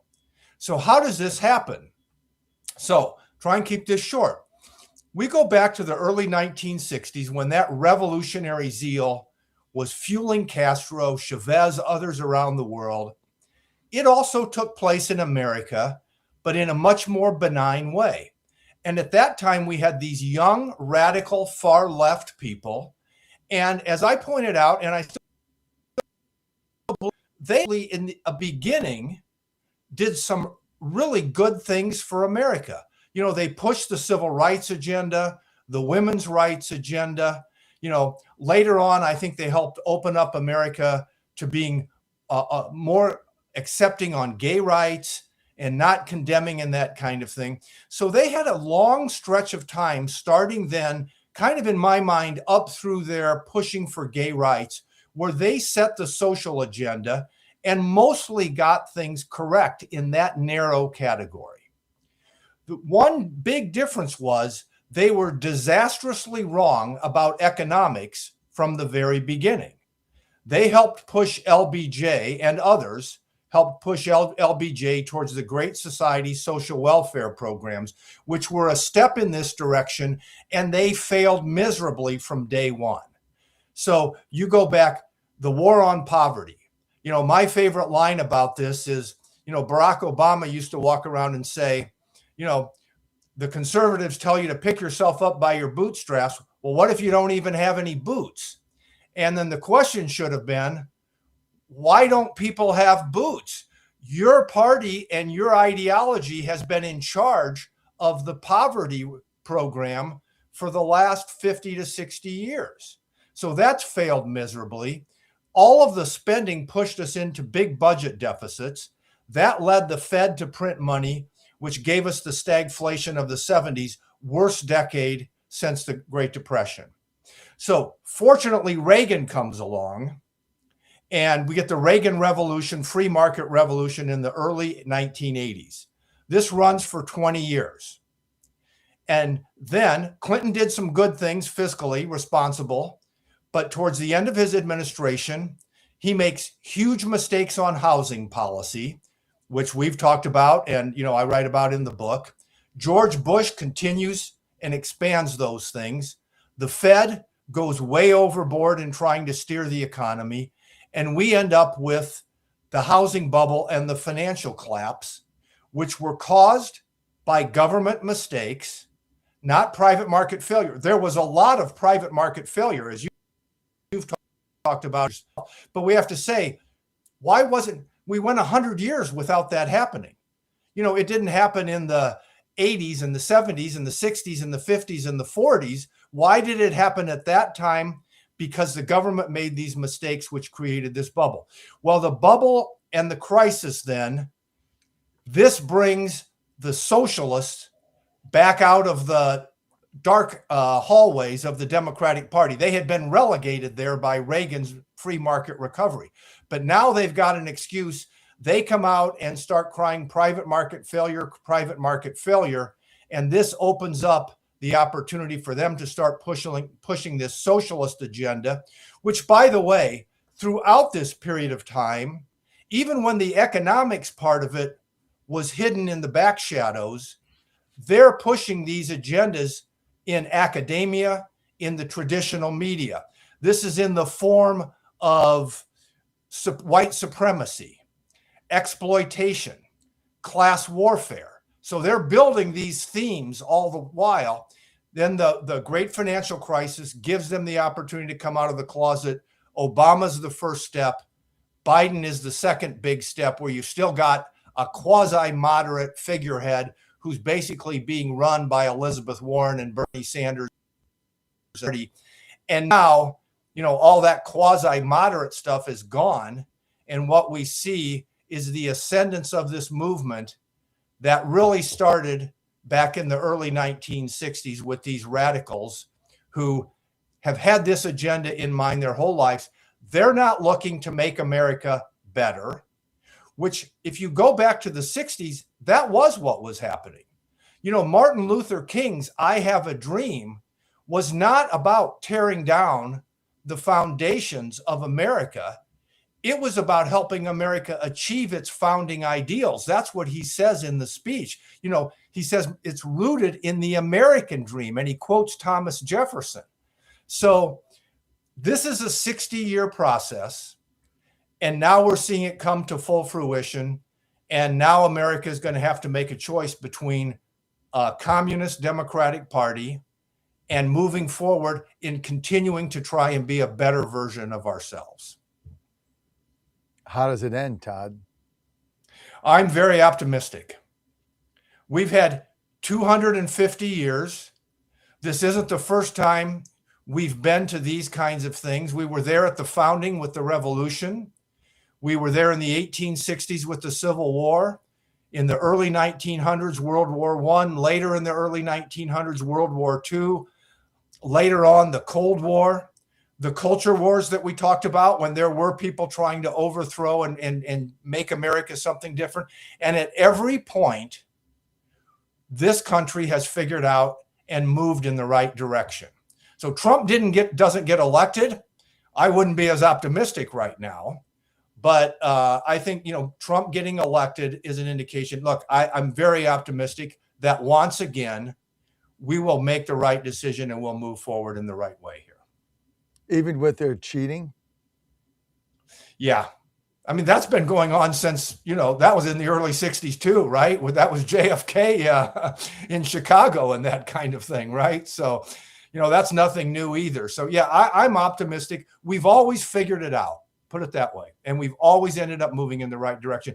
I don't think this country wants to be communist. I don't think it wants to be socialist. There's competing ideas when you start moving away from those extremes. I'm a big believer in what we initially had, the pure limited government, federal government spending 3 or 4% of GDP instead of 7 or 8 times that. But, we can back that down and still be very successful. So I'm very optimistic here. Well, so am I. Look, I think we're going to win the midterms. I've told you that 100 times. But that is a great historical analysis of how we've got here. And part of this is they just, we were saying this earlier, is you look at these communists and you look at what they say, what they've said in the past, because now they're all like scrubbing their Facebook pages and whatnot, scrubbing their social media posts, trying to get rid of it. But this stuff lives on forever. I mean, you got a bunch of these candidates that their hatred for America is just, it's intense. They hate America. They hate the principles of Americanism. They hate the founding fathers. They hate Catholics. They hate Jews. They hate Christians. I mean, the level of hate is what drives them. And I don't know how you sustain a movement with that level of hate over time. I just don't see how that happens. I mean, what, do they ever go to church? I mean, what, like, how do you get up every day and just hate everything and hate your life? It's basically what they do. I just don't get it. Yeah, you know what? I'll tell you the sad thing, and we're seeing the results of this, in declining college admissions and that kind of thing. But part of it is for the last 40 or 50 years, people have gone to college and this is what they've been taught. Everything is supremacy, colonialism, exploitation.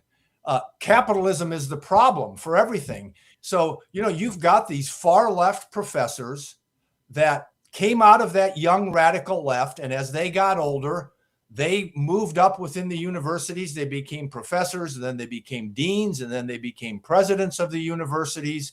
They effectively took over the media, in part for the reasons we were talking about earlier, because they were correct on a number of important social issues early on.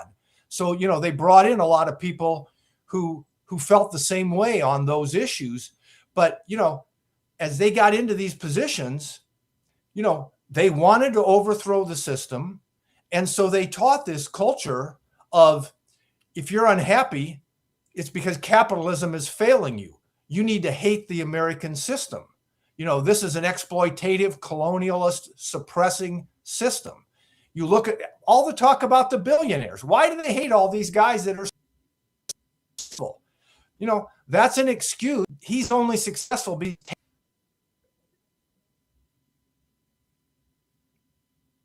I think Todd froze. Yep, Todd froze there for a second. Okay, we're going to get back to him when he gets that back up. Let's get to. I want to get to Stephen Miller here. This is going to be cut 5 on what is actually going on here with the courts. Roll it, Stephen Miller. Take a listen. Cut 5. Stephen. Now, the president, I think, was pretty clever how he handled this today about this case. He basically said, look, there are other great cases out there. We're going to talk about those with Jonathan Turley. But nevertheless, he was disappointed that his appointee to the court, Amy Coney Barrett, wrote that majority. Well, look, let's just call it like it is. Justice Roberts and Justice Barrett decided to cave to the radical left. Alito was so clear in his wording about what election day means. Nobody could read the statute, could read that opinion, could read what Alito wrote and come to any other conclusion. It's election day, not election week, not election month, not election months. So this was really a travesty, and it underscores, Laura, why we have to keep fighting to pass the Save America Act. 80 million Americans elected a Republican Senate majority, and they elected a Republican Congress to deliver on this fundamental priority. It must get done, Laura. Well, what is this going to mean for the midterms, in your view, given the number of states that this affects? Well, it could be potentially extremely damaging. In other words, if you have a situation, as we saw in California, with Spencer Pratt in Los Angeles, where every single day ballots continue to tilt the election in ever more improbable and ultimately impossible ways, then we don't have a democracy, we have no faith in our election system, we have no faith in our ability to count the ballots. We have 53 Republican senators. I know everybody says, well, this senator won't vote for it or that senator won't vote for it. It's because there's no consequence on them, Laura, for not doing so. Well, they don't lose leaving, fundraising. Right? Tillis is gone. Right. Right. He's on. Cassidy's gone. But Cassidy's going to... But they all have a life they want after the Senate. Yeah. They all have foundations they want to be a part of, corporate boards they want to be a part of. And the ones who are still there are committee chairpersons. They're committee chairwomen.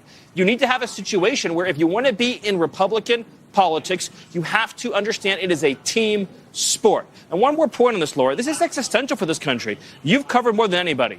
When the Democrats, should the Democrats regain power, it's game over. 12 more justices on SCOTUS, 2 new Democrat states. They're going to get rid of the Second Amendment. They're going to get rid of our borders. They're going to get rid of our police. They're going to get rid of ICE, Border Patrol, DHS, and they're going to elect communists, like actual communists, Laura, not even socialists, communists, who will wreck this country. Now, Todd, comment. You know, I strongly believe in the Save America Act, but I also disagree with Miller and sometimes the administration, because my view on the Supreme Court is we're obviously not going to like every decision. Many of them we're going to like, especially when we have a conservative majority that we have. And so we accept the Supreme Court's decisions on these kinds of things. You know, so what he was referring to there was the decision about mail-in voting and that kind of thing. And so I'm with him in spirit in terms of the need for the Save America Act, for the need to show citizenship, ID, all these kinds of things. I'm with him. But to me, the Supreme Court makes a decision. We say, look, let's do with it. But I still think, you know, is the basis of a great legal system that we are fortunate to be a part of. So, Todd Sheets, want to thank you for being with us. Want to wish you a very happy 4th of July, Independence Day 250 with your family. And I hope your daughters are doing fine. And we're going to see you after the 4th. If you get to, if you ever make your way out of Florida and get to D.C., this is going to be the place to be on our 250, Todd. So you're going to enjoy. Follow Todd on Substack, always free. Got to read his stuff. Great stuff there. Todd Sheets, SHEETS, not like the convenience store gas station. Regular Sheets. Although I am a Sheets fan, but I prefer Wawa. Wawa, I'm just a Wawa guy. Now, you can follow Todd on Substack. Todd, thank you. Have a great holiday weekend with your family. And we got Jim Pfaff coming up. Keep it right here. Godzilla for 20% off. Hey folks, Al Green here for SatPhone. When you're on the go, you want to know you're connected. If it's a family vacation or an off-the-grid escape to a remote destination, having reliable communication helps you feel safe and secure. You can't afford to find yourself in a dead zone. That's why you need SatPhone. SatPhones are reliable, durable, and give you global coverage. If you can get outside, you can get in touch. It's that simple. Make calls from your SatPhone to any regular cell phone in the United States. The phones are $1,500 value, but you can get yours free. Just sign up for a 15-month plan, $94.95 a month. Get 150 minutes monthly that roll to the next month. Go 3 months without using them, that's fine. Yes, 3 months, 450 minutes, all yours. Visit SAT123.com or call 855-980-5830. SAT123.com, 855-980-5830. Get surety and security with your SatPhone. Call now. Ponder this. Most people want to have a good day every day. In order to do this, we must start our day with gratitude and keep an attitude of gratitude throughout the day. I offer you my recipe for having a great day and a joyful life. First, start each day being grateful that the Lord has given you another day to serve Him. Roll yourself out of bed, get on your knees, and say a morning prayer of thanksgiving. Ask the Lord to help you throughout the day to do whatever His will is for you. Next, thank God for the little things that make your day better. I thank Him immensely for my morning coffee and for my legs that allow me to take a morning walk. I pray for those who cannot walk because of age, injury, or disability. Throughout the rest of the day, I am grateful for the people God has placed in my life. I thank Him for those who love me, and I pray especially for those who do not love me. Find ways in your day to thank God continually and offer prayers for all those the good Lord has placed in your daily path. I'm Susie Kelly, and I am passionately Catholic. For the first time ever, we're bringing you MyPillow mattresses and mattress toppers for as low as $99.98. Remember, sleep's all about temperature and pressure points. Whatever sleep needs you have, we have the right technology for you. Like our MyPillow mattress topper, our queen size has over 10,000 individual comfort supports to help relieve your pressure points. And how about our 3-inch Hybrid Plus mattress topper? It's infused with copper and silver to help your body get the restorative sleep it needs. And our MyPillow and Case Coil mattresses, I personally helped develop these mattresses to make sure they have everything needed to give us great sleep. Plus, they're made right here in the USA, and they ship right to your front door, absolutely free. Go to mypillow.com or call 800-854-0504 and use promo code Godzilla to get MyPillow mattresses and toppers for as low as $99.98 and free shipping. What are we, 10-0? You are 10-0 for the first time in program history, Coach. Not bad. There's a lot of skeptics. There's a lot of doubters. I get it, right? Haven't beat a top 25 team. Nebraska's 25th in the coaches poll. We beat their 56-7. How are we not right now seeded for a home game? Yeah, it's pretty simple. I win. Google me. 126 years of Indiana football. Best season in Indiana history. Number 1 out of 126. We got our way of doing things, and, we kick ass and take names. We figured we'd just adopt SEC scheduling philosophy. Some people don't like it. I'm more focused in on those 9 conference games.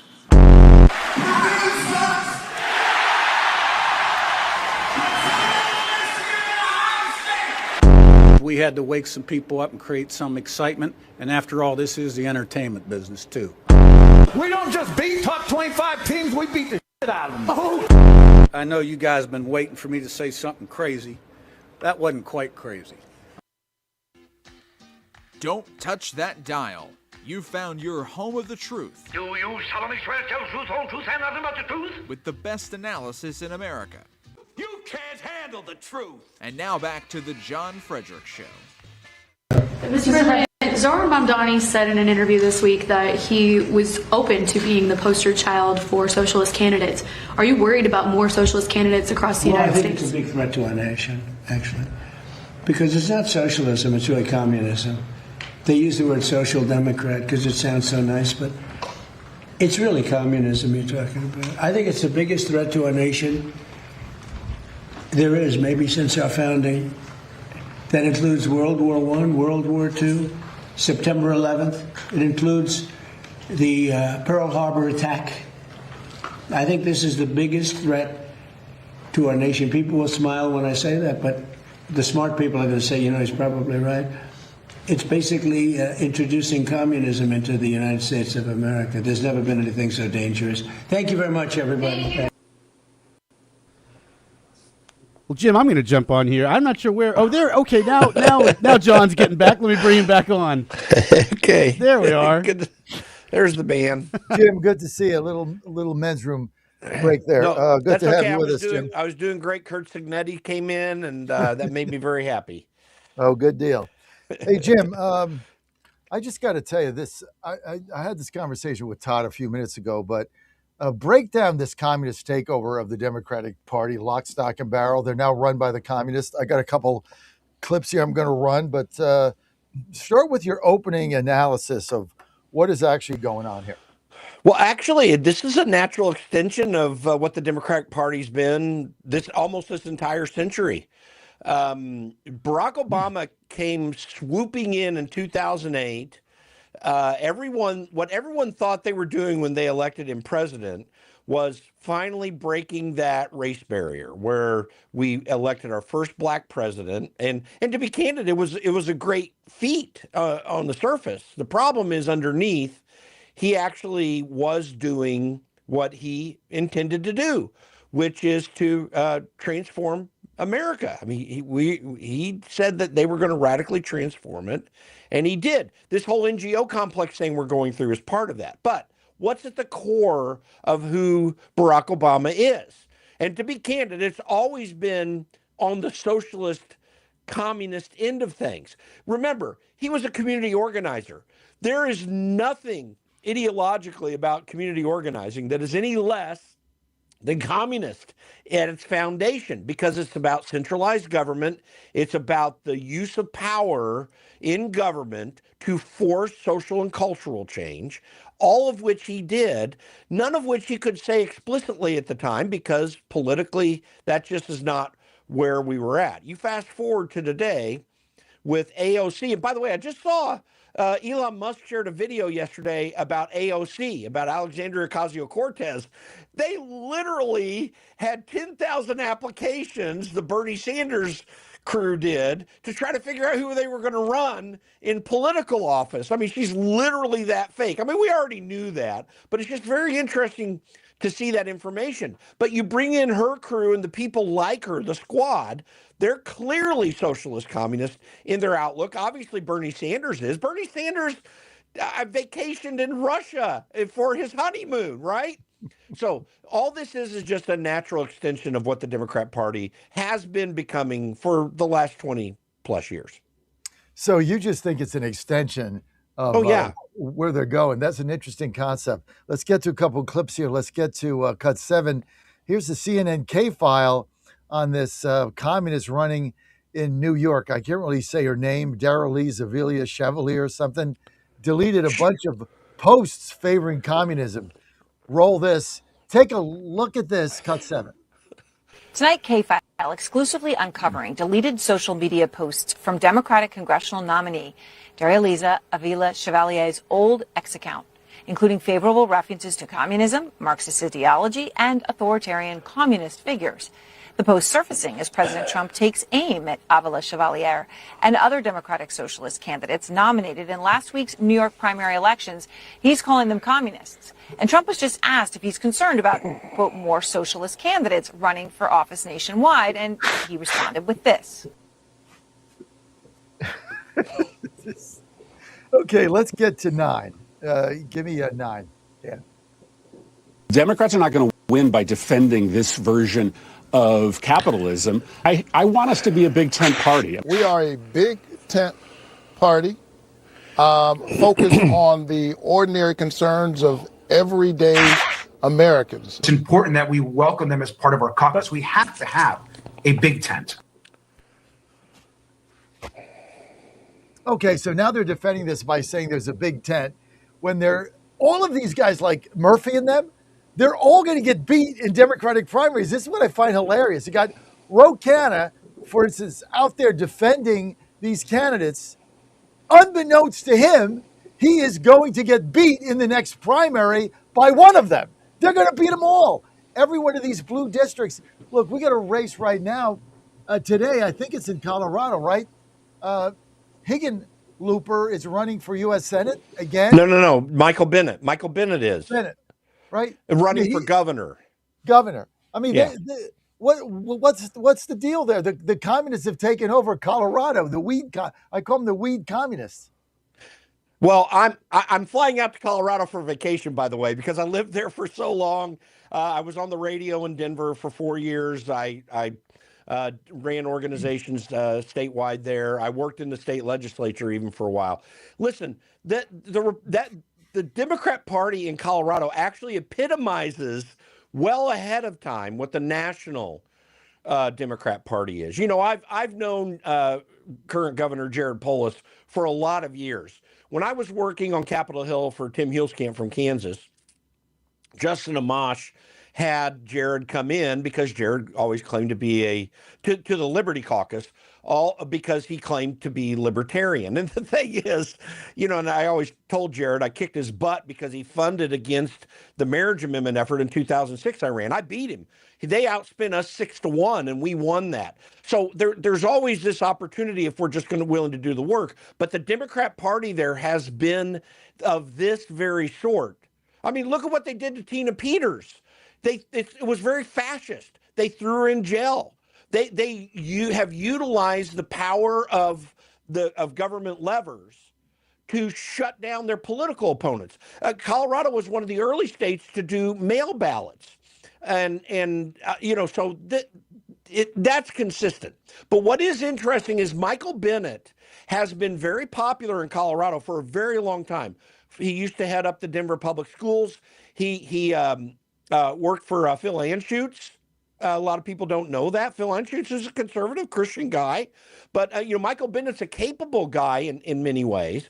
But he's just been one of these tools and pawns of the left that are like you rightly say, are going to get consumed by this communist wing. By the way, Ro Khanna fashions himself as picking up that mantle moving forward. It's pretty obvious Bernie Sanders can't run for president. So who's the alternative? Well, you see Ro Khanna, who at one time seemed a lot more, he's always been a leftist, but he always seemed more reasonable. Even my former boss, Thomas Massey, and he have been friends. And on First Amendment issues, the FISA issue, Ro Khanna very privately was questioning what the Biden administration was doing to shut down free speech on social media platforms. We found that out through the Twitter files. Well, he's thrown all that away. He's in survival mode. And actually, in many ways, because he lives in Silicon Valley, he thinks he can raise the money to potentially run for president. He's seeking to pick up that mantle. But the problem with all of this is, and with communism in general, is the whole useful idiot thing. Yeah, and people think I'm saying that as a pejorative. It is pejorative in a way, but this is a very well-known construct that people who seek communist-style power of the Leninist sort, of the Maoist sort, they're willing to use useful idiots who are willing to advance them in what they're doing. And then once they're used, they throw them off to the side. That is happening right now. We're going to see a massive communist takeover of the Democrat Party moving forward. And as you know, I've said for a long period of time, the Democrat Party's not an American party. They do seek to overthrow the American Republic, and we just didn't fully realize it was going to be the Chevaliers of the world and the Mamdanis of the world who were actually going to do it. Well, that's happening right now. We're going to have not only the squad, but you're going to have 3 communists sitting in Congress next year. Consider that. It's not a question. It is going to happen. So think about what that means. This is really breathtaking. You got 3 communists and you've got 3 agents of foreign countries sitting in the U.S. Congress. There's 6 of them basically not representing America. And we allow this to happen. Did you ever think you'd see this?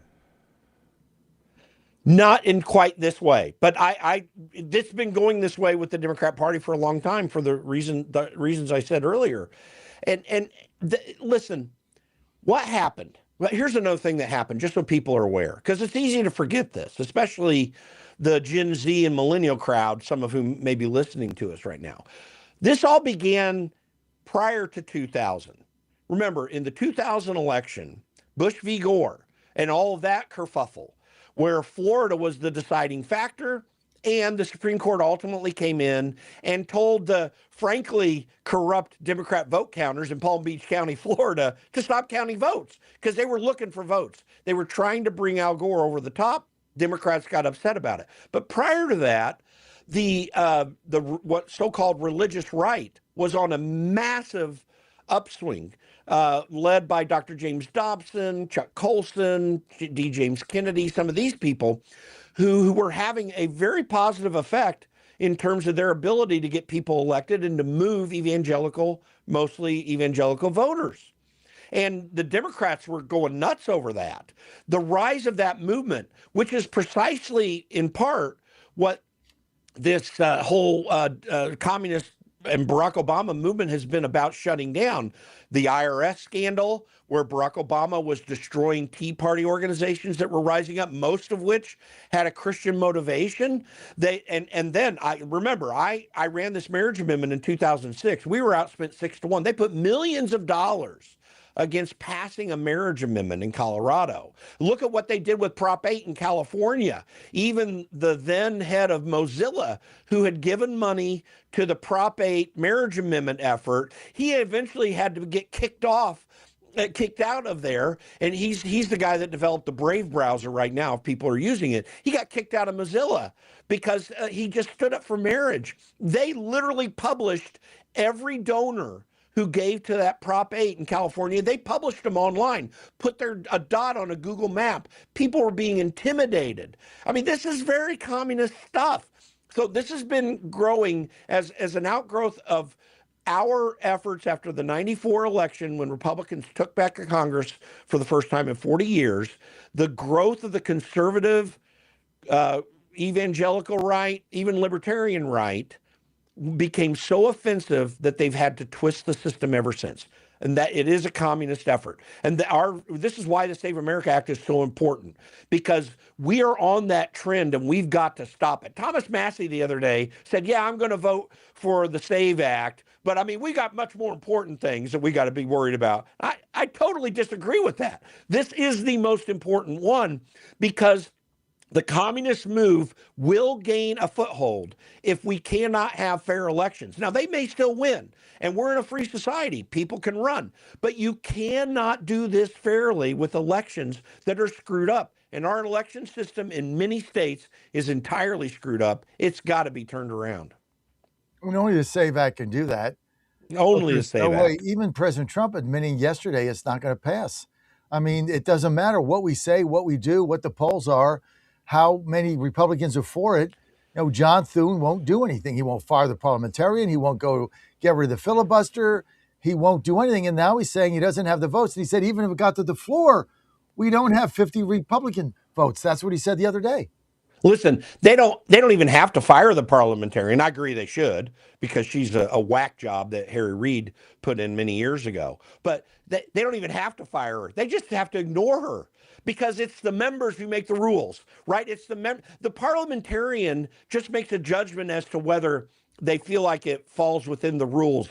That doesn't mean that they're the final say on whether it does or not. That's a vote on the floor by the members. The members run the body.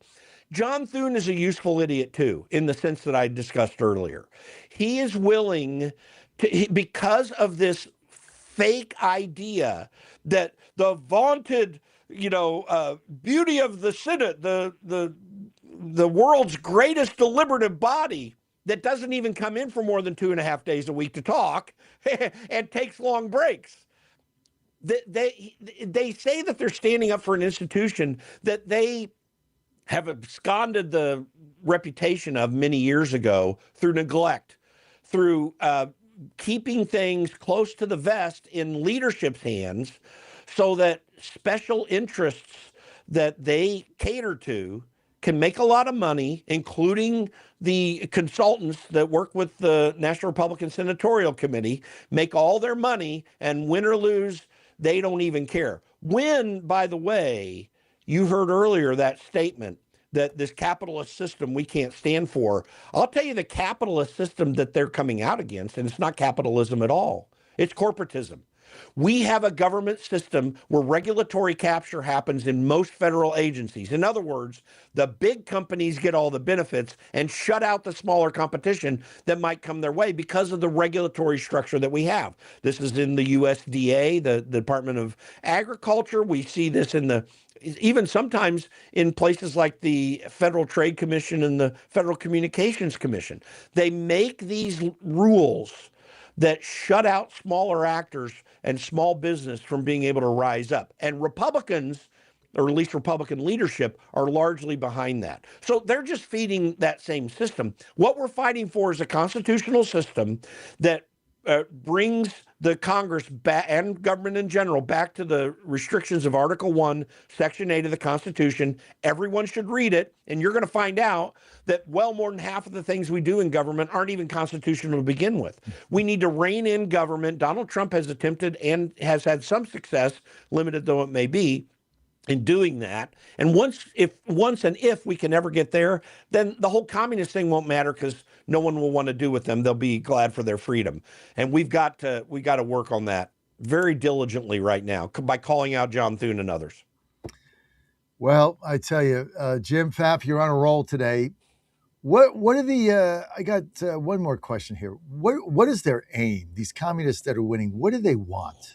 What do they want? What is their goal? They truly do believe that society is turned against the average man. There are a lot of them very altruistically that believe the false notion that if you that you can even have a communist system to begin with, because even these that are eating up the Chuck Schumers of the world, and they're going to kick them out and get rid of them. But even those people, the Chevaliers of the world and the Mamdanis of the world, they don't even know that they're going to be subsumed by an authoritarian system. The reason communism and socialism doesn't work is it requires authoritarianism to make it happen. People won't voluntarily do it. What do you think the American dream's all about? People wanting to better themselves and to grow and build something for their family, for their heritage. And does everyone do this without sin and without corruption? No. 6,000 years of recorded human history proves the radical corruption of mankind. So we're always dealing with that. The thing is that the system that we've built allows people who do have a good way of thinking to be able to succeed and do good to others. Communism wants to impose good, and I'm using air quotes here as I talk, upon others. The altruistic idea that no one gets left behind, that everyone has health care, that everyone has a retirement, or whatever it is that they feel like, man, it's really shameful and horrible when someone doesn't have these things and they're struggling. Well, that's true.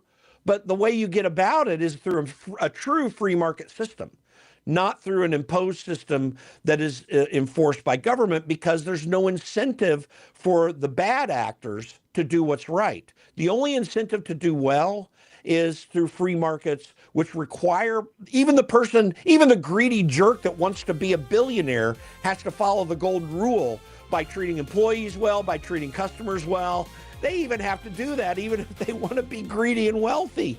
You can't do it any other way, and communism seeks a different path and impose that. But it can't ever work because it always falls under its own weight.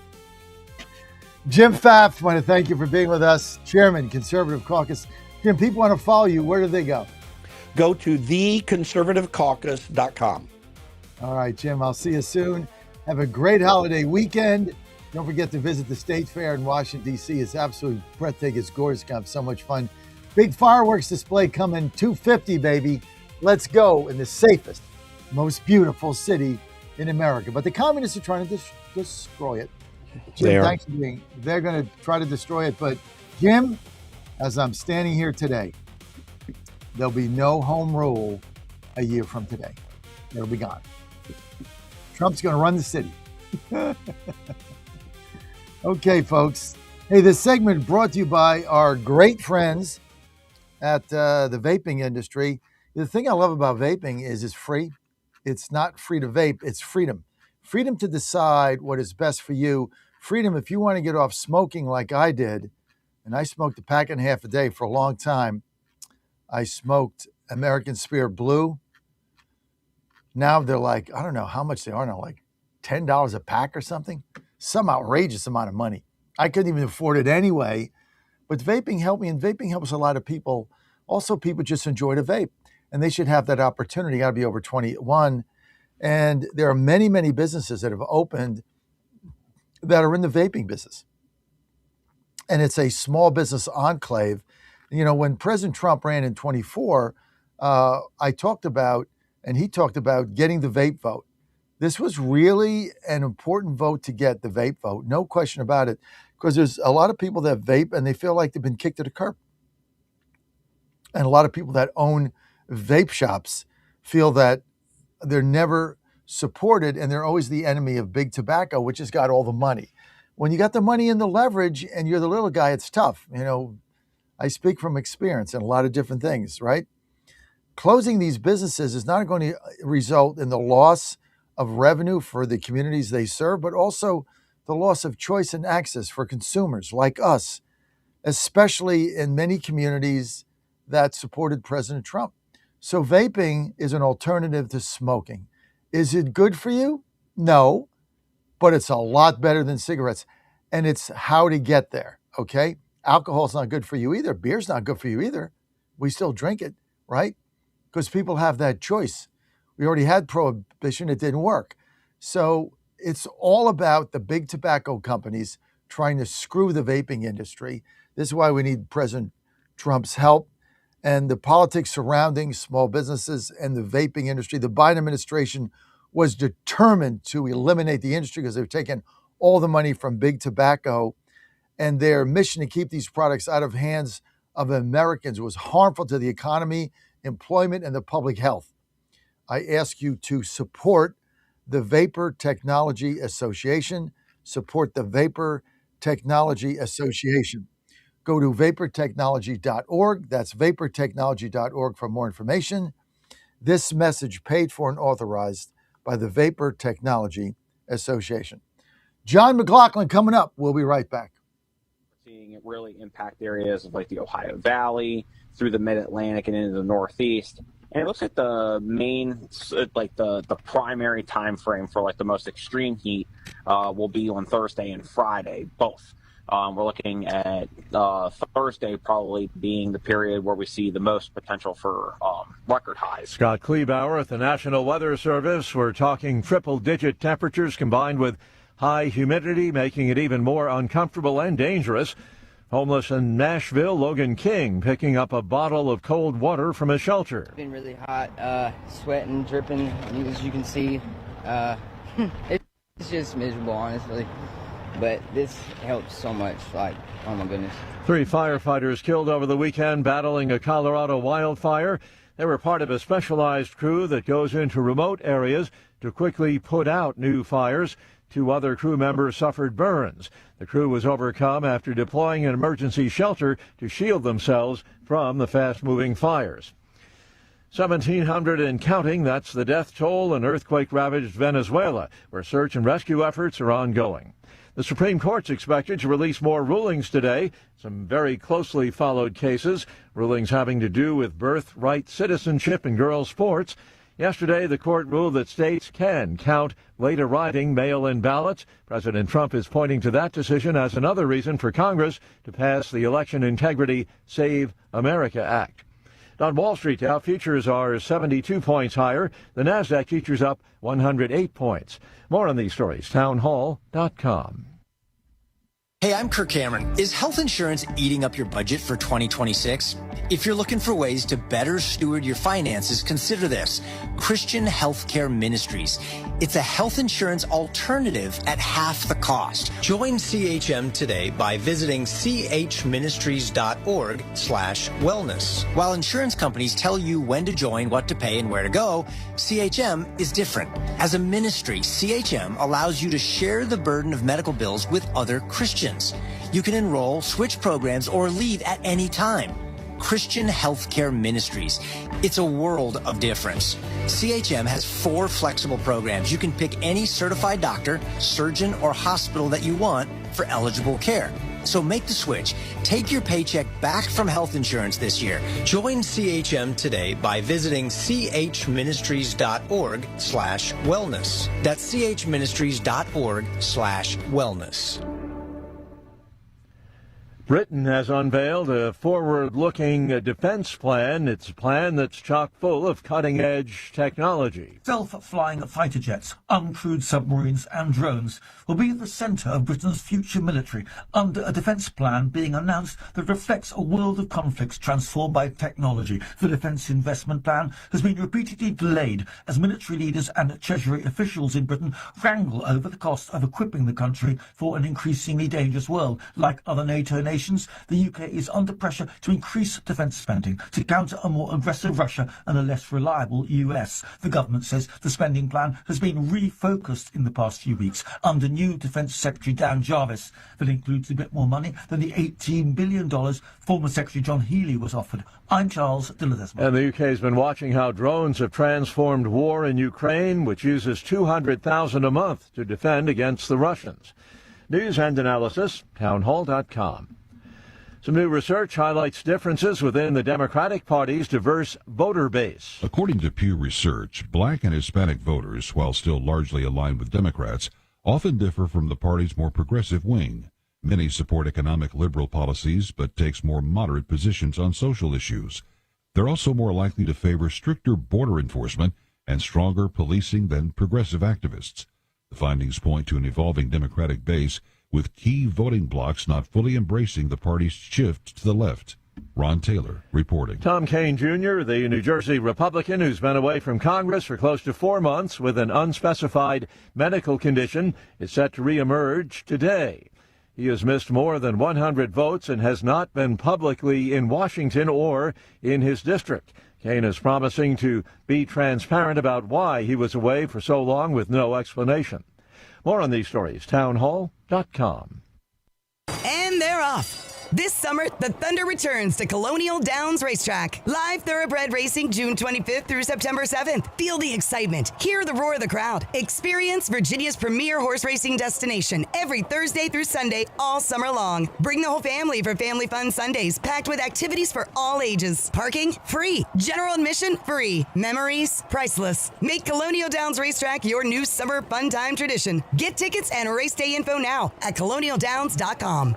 Now more than ever, it's imperative to support companies that share our conservative values. That's why I can't be more excited to tell you that I've switched my family to Patriot Mobile. Patriot Mobile is America's only Christian conservative wireless provider. When you switch to Patriot Mobile, you shift your support away from the leftist, woke, progressive agendas of Big Mobile. Patriot Mobile's wireless service works perfectly and seamlessly as you go about your lives with exceptional nationwide coverage that uses the same towers the main carriers use. Patriot Mobile donates a portion of every dollar earned to causes you care about, to organizations that fight for religious freedom, First and Second Amendments, sanctity of life, and the needs of veterans and first responders. Patriot Mobile has plans to fit any budget, along with great discounts for our veterans and first responder heroes, as well as multi-line users. Switching is easy. Just go to patriotmobile.com/Godzilla or call their U.S.-based customer service team, 972-PATRIOT. That's 972-728-7468. Use offer code Godzilla for free activation.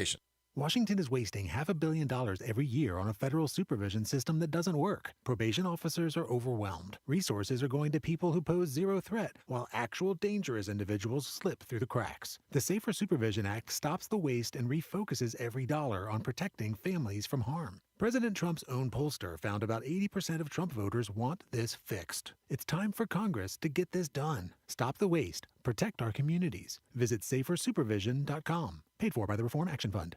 Trouble getting to sleep and staying asleep is infuriating. Your mind races, you toss and turn. Nutrition company Healthy Cell created REM sleep to help you quickly fall asleep, stay asleep, and sleep deep. Unlike other supplements that don't work, REM sleep is not a pill. It's a gel you swallow with ultra absorption of science-backed ingredients supporting all 4 stages of sleep. Go to healthycell.com and use code GODZILLA for 20% off your first order. Risk-free. Love it or your money back. Guaranteed. Healthycell.com. Code Godzilla. Bad decisions limit future options. Make enough bad decisions and you will destroy your life. Listen to The Flatline with your host, Rick Hughes, every Sunday morning on the John Fredericks Radio Network. The Flatline describes a main line of resistance in your soul, built on God's Word. Join us every Sunday morning for 30 minutes of inspiration, motivation, and education, all without manipulation. That's The Flatline with Rick Hughes, heard here every Sunday at 8:30 a.m. on the John Fredericks Radio Network. This is Crom Carmichael, CEO of Solti. We got a wonderful email from one of our customers up east named Joe, and here's what he had to say. I started taking Solti almost out of desperation with little hope because I was resigned to the futility that although I was up to taking 2 statins a day, high cholesterol was something I just had to learn to live with. In fact, when I turned 60, after taking a stress cardio test, my doctor called me on a Saturday, which of course is never a good sign, and told me that I was clogged more than 95% of the people my age. I had an angioplasty and a stent procedure done at that time. Today, my stubborn triglycerides are only 1/3 of what they had been before starting taking Solti. My prescription statin dosage has shrunk from 60 milligrams to only 10 milligrams a day. My primary care doctor that I have had for many years still can't believe the results, and neither can I. Thank you, Solti, for providing such a wonderful product. And folks, I want to invite you to take care of your heart also by going to GodzillaHeart.com. That's GodzillaHeart.com. Use the code Godzilla at checkout, and you'll get a 50% discount on your initial shipment. Thanks so much. And later on, at summer's close, the crack of bats where heroes rose. We cheered at games beneath sky, remembering those who sacrificed. Oh, liberty, land of the brave and true, blessed by God in all we do, from golden shores to mountains grand. The greatest blessing in this land, we raise our voices clear and bold, a story that will not grow old. Live from the studios of the John Fredericks Media Network, it's The John Fredericks Show. Grab yourself a cup of 1775 coffee, sit back, and get ready for the best 4 hours of talk in the universe. To be part of the show, just call our toll-free number, 888-480-5646. And now, here's the Godzilla of Truth, the Oracle of the Deplorables, the man who trucks the truth from coast to coast, John Fredericks. Your Godzilla of the truth, your Oracle of the Deplorables. Truth and clarity live here. Coming live from your nation's capital, Washington, D.C., the cleanest, safest, most beautiful city in America. Come and celebrate 250 with us. It's safe, it's clean, it's beautiful. 250 is going to be great. Don't forget the state fair is gorgeous. All the states represented. Even Pennsylvania, Shapiro said he wouldn't go because he hates Trump, even though Pennsylvania is a big part of our country's history. But Senators Dave McCormick and Democrat colleague senator in Pennsylvania, Fetterman, well, they got together and they raised a bunch of money and they got their own Pennsylvania thing going. So they're represented as well. No thanks to Governor Josh Shapiro. What a D-bag that guy is, man. This guy's the worst. John McLaughlin's coming up, and he's got a lot of polling information so we can break through the fake polls. Got fake news and fake polls. Fake news, fake polls. Fake news, fake polls. John's going to break all that down. He's our noted pollster for President Trump. He's got a lot of the goods that he's going to be delivering, and made a special effort to get here today for us because he's traveling overseas, and so we want to thank him for that. But look, I want to talk to you about a no-brainer. Anybody that's interested in public safety, here's what's broken. Federal probation officers are managing over 100 cases each. It's about double what their caseload should be. They can't do it. Twice what is recommended or manageable. Now, a lot of people then slip through the cracks, things of that nature. Now, the Safer Supervision Act, well, it fixes this. It lets officers focus on real public safety threats instead of drowning in paperwork. And it's endorsed by the frontline officers who say it's going to help them do their jobs better. Now, 96% of Trump voters say that public safety has to come first. And also, this is passed in many states. We want to make this federal legislation that basically it says this. Somebody's done his time. They're on a probation. They're under supervision of a probation officer. If they're doing everything right, everything like they should be, and drug and alcohol free, they have a job, they're productive in society, then we want to give that probation officer the opportunity to recommend to a judge that that person be taken off of supervision so the parole officer can focus on those that really need the supervision. And so two people have to sign off on it, the probation officer who knows best and the judge. And then if they do, he's released or she's released, and they go on with their life, and the probation officer can go do something else. This is critical bill. It's making its way through the Senate now. It's in markup. It's had hearings. It's going to get out of committee. So we need your help. And all you got to do is visit safersupervision.com. Safer, just check it out. Safersupervision.com. This has been paid for by the Reform Action Fund, and we thank them for the great work they're doing. I've been a proponent of this in every state from the beginning. It is simply the common sense right thing to do. Safersupervision.com. Let's go to our good friend, John McLaughlin, resident pollster for President Trump. John, great to have you with us. Hello, great to be here. Well, John, the fake news and fake pollsters have been at it. Break down some of your shocking findings. Start with the good news. that the president's approval rating after the Iran deal, you got to back up to 50%. Explain that. Well, by the way, first of all, we only poll likely voters. So we poll people who we know who they are, we know that they're going to vote, and we ask them how likely they are to vote, because the turnout for the presidential year was 155 million voters. For the last two midterms, it was 118 million in 2018, 112 million in 2022. So it's going to drop. The question is, how much will it drop? And but so there are presidential year voters who don't come out. We're very worried about the 77 million who voted for President Trump. They may not turn out this year if they don't think Republicans are delivering on the Save America Act, on voter ID, on tax cuts, economic growth, on security issues. They may not come out and vote. So you've seen that over the past year in Virginia for governor and New Jersey for governor. Trump got 2 million votes. Only 1.4 million people voted for the Republican candidate. So there'll be a lower turnout. So we screened for likely voters. And in that survey, President Trump, last month we had him 48 job approval. We had 47 disapprove. This month it was 50 approve, 46 disapprove.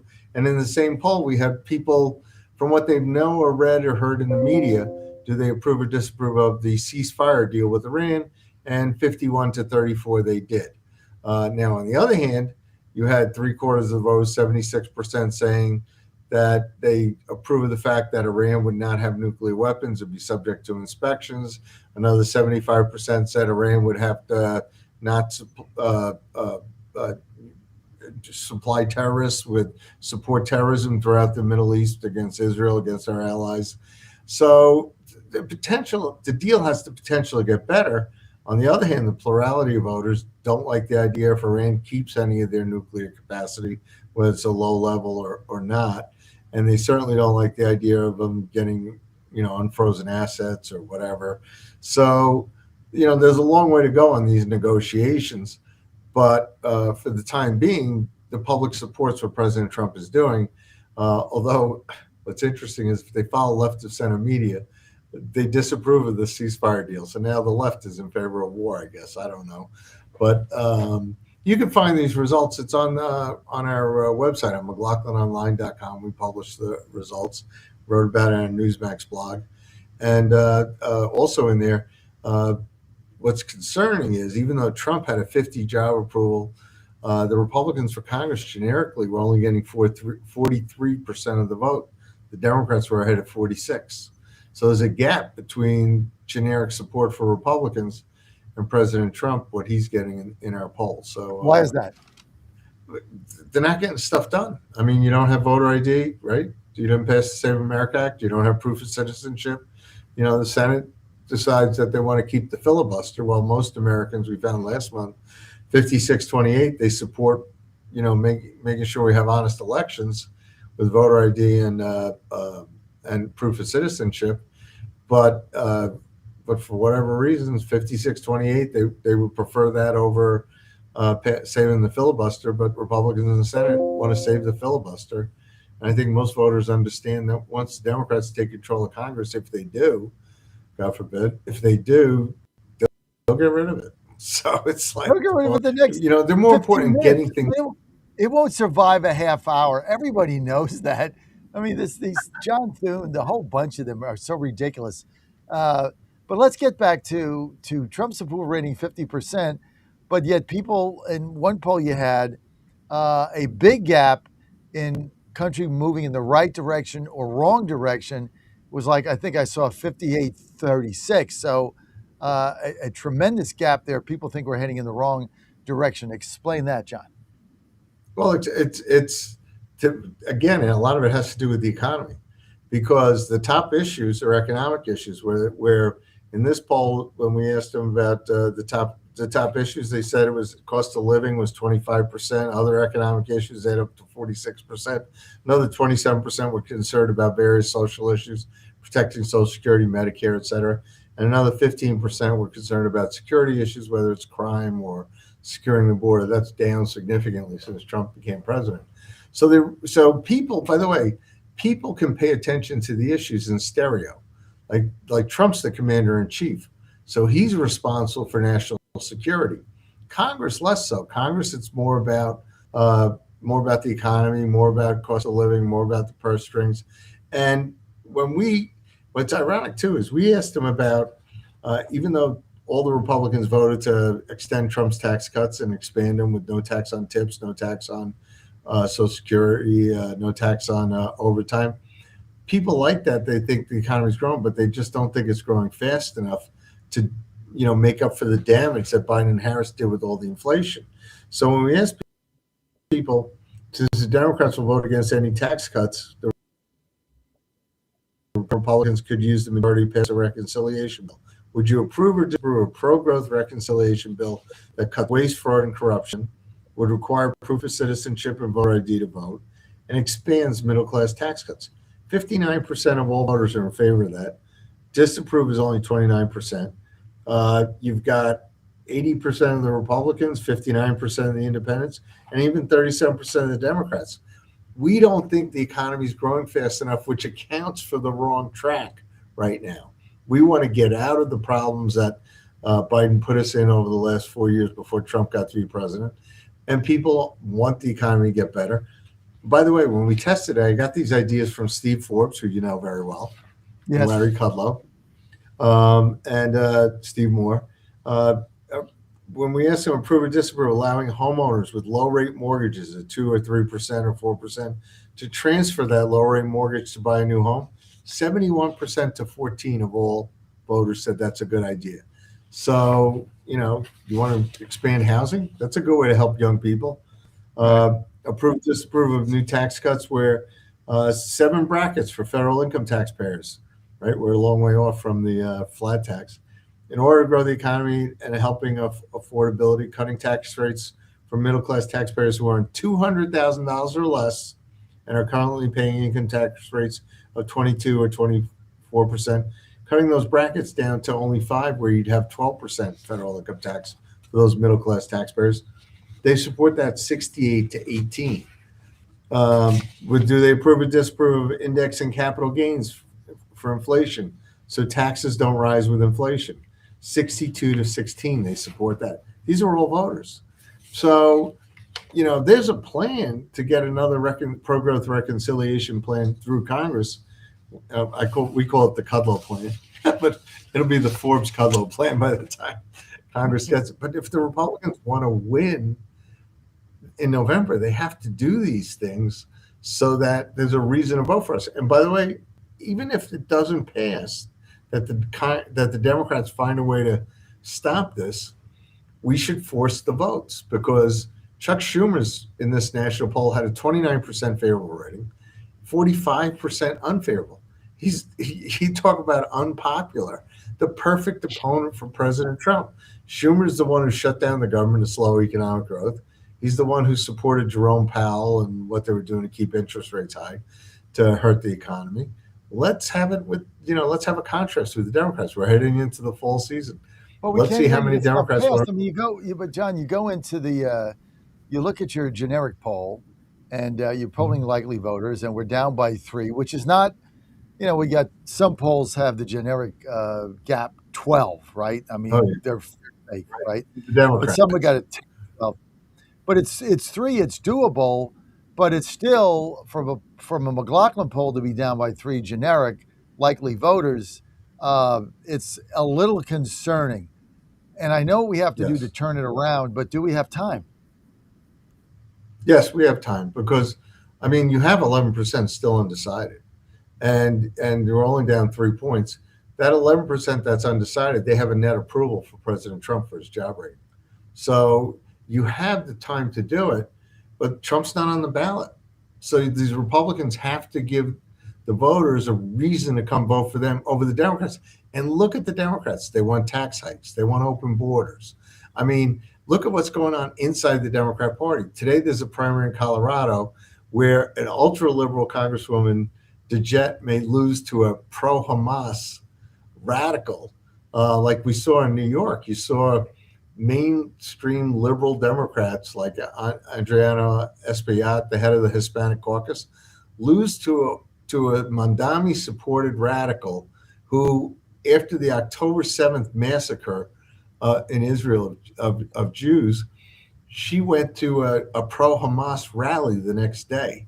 She also doesn't think, when she was repeatedly asked, should murderers go to prison, she wouldn't answer the question.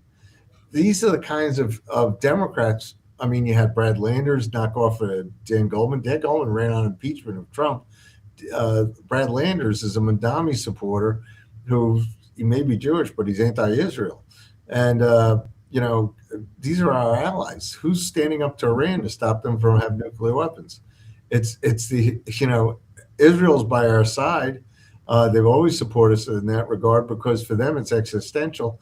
For us, the one thing we found out with this, ever since we went after the Iranians with their nuclear power plant, where they were 11 weeks off from having multiple bombs. If Trump hadn't bombed them, they would have a nuclear weapon right now. But with what they're doing is they're shooting missiles at our bases in the Middle East, and if they had nuclear weapons, they'd use it. So this is really important for us to be able to stop Iran from having nuclear weapons and stopping them from supporting terrorism throughout the world. I mean, how many? They've already had Iranians convicted of plotting to kill President Trump. Doesn't get much press in the U.S., but it's in fact happened. So, John, I think as people are looking at this and they're looking at the midterms and Trump is not on the ballot and we can't get anything done and Thune won't pass the SAVE Act and we know they're going to cheat, it begs the question, like, it's July 1st tomorrow. We don't have a lot of time here. And, I'm still bullish. I think we can turn it around, but you got to me, the SAVE Act isn't only about getting things done, it's to stop the cheating. What is your, as a pollster, what is your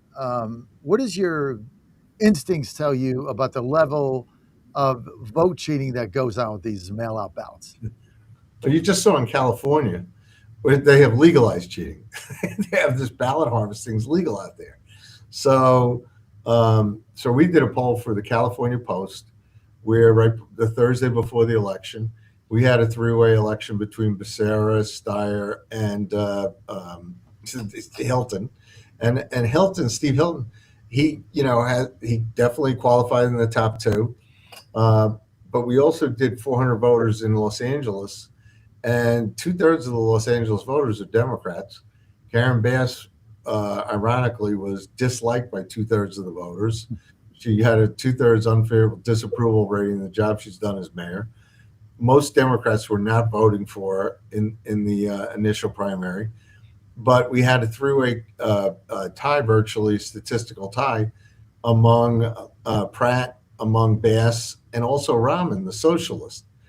So all of a sudden, on election day, they stopped counting with about 6 out of 10 votes counted. And you have Karen Bass ahead, and you have Pratt coming in second.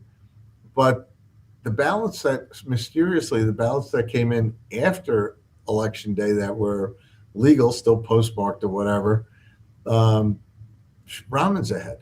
So they were afraid of Bass losing, and now you get these ballots. There should be an audit of the ballots that came in after election day were counted, because what they did was, rather than risk Bass losing to Pratt as an independent, they got Rahman into the runoff. And you've seen the California Post report about how they were paying homeless people, and there's tens of thousands of homeless people in Los Angeles $2 to go vote, or they fill it out there for you, and then they submit the ballot. These mail-in ballots, they mail ballots to everybody, and the people that go collect it are union people or party workers, and who knows if real voters actually sign their ballots, or real voters actually cast their ballots. No one knows when you're just indiscriminately mailing voter mail-in ballots out to everybody. We have the same thing in D.C. I think it's a little more organized than that, but you get your mail-out ballots. It's not like when I was in Pennsylvania, we voted by mail, but right. you had to apply for a mail-in ballot. Right. You have to fill the papers out, sign it. You have to take a photo of your ID. You have to send it to them, and then you would get a mail-out ballot. In D.C., it just shows up in my mailbox. Well, if I'm not living there, if I've moved and that ballot shows up, whoever is in that address, and we had 3 ballots mailed to us and Joe John. So we got 3 ballots mailed to us. Somebody else is there. Who's to say it doesn't matter. Nobody's checking these signatures. They go vote wherever they please and just mail it in. And then, you sign the back. Like, you're going to tell me that somebody's not like checking that signature? Come on, man. There's nobody checking those. So God knows, and they just pile up. And if there's, if you're in an apartment complex, not everybody's got a mailbox. So they're laying there on the counter. Everybody can just scoop them up. I mean, it's nuts. It's absolutely nuts. And by the way, remember after the fiasco of 2000 in Georgia, my client, the late speaker, David Ralston, went and fixed the law where they had to have in Georgia, you had to have voter ID for mail-in ballots, for drop box ballots, early in-person ballots, or on election day. Everybody had to have voter ID. So the Democrats go nuts. They scream Jim Crow, whatever. They say you're a racist, and the law passed, and they fixed the elections, not in time for the 2000 elections or the state or the U.S. Senate runoffs there. And there's been no problems ever since. Herschel Walker lost a close race. Governor Kemp got reelected. Donald Trump won the state again. But you have honest elections in Georgia because you have voter ID. And in California, they mail ballots to everybody. Who knows? They need an audit out there. They're still counting ballots. Right, but they need an audit to see those people were alive and eligible. All right, John, are we going to win the midterms in the House? We may win the midterms and keep the Senate, and we may win the House, but we need a contrast election with the Democrats on these important issues. And no fraud. They need to pass that Save America Act somehow. We need to get it. All right, John McLaughlin. You can follow him, McLaughlinOnline.com, McLaughlinOnline.com. John, thanks for that detailed report about your most updated polling numbers. Thank you. And thank you. Keep up the great work. On short notice, John McLaughlin, the man. Don't give up. Don't give up. Keep fighting. We keep fighting, John. Thank you. All right, we're going to we got Chairman's Corner coming up. We got an RNC spokesperson talking about these mail-out ballots next.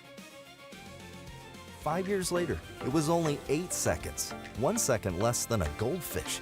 If you're often distracted or have trouble recalling information, you're likely to fall behind in the demanding, fast-paced 21st century. In other words, brain performance is more critical now than ever. Boost your brain power with Healthy Cell's Focus Plus Recall. Science-backed nootropics to help you sharpen focus, concentrate longer, enhance recall, improve mental speed, learn rapidly, and be more alert. It's a pill-free brain supplement made with maximum absorption ingestible gel technology, designed to feed your brain at the cellular level. Take it for a test drive. Go to healthycell.com and use code GODZILLA for 20% off your first order of Focus Plus Recall. That's healthycell.com, code GODZILLA for 20% off. It's finally here, our second annual mega sale.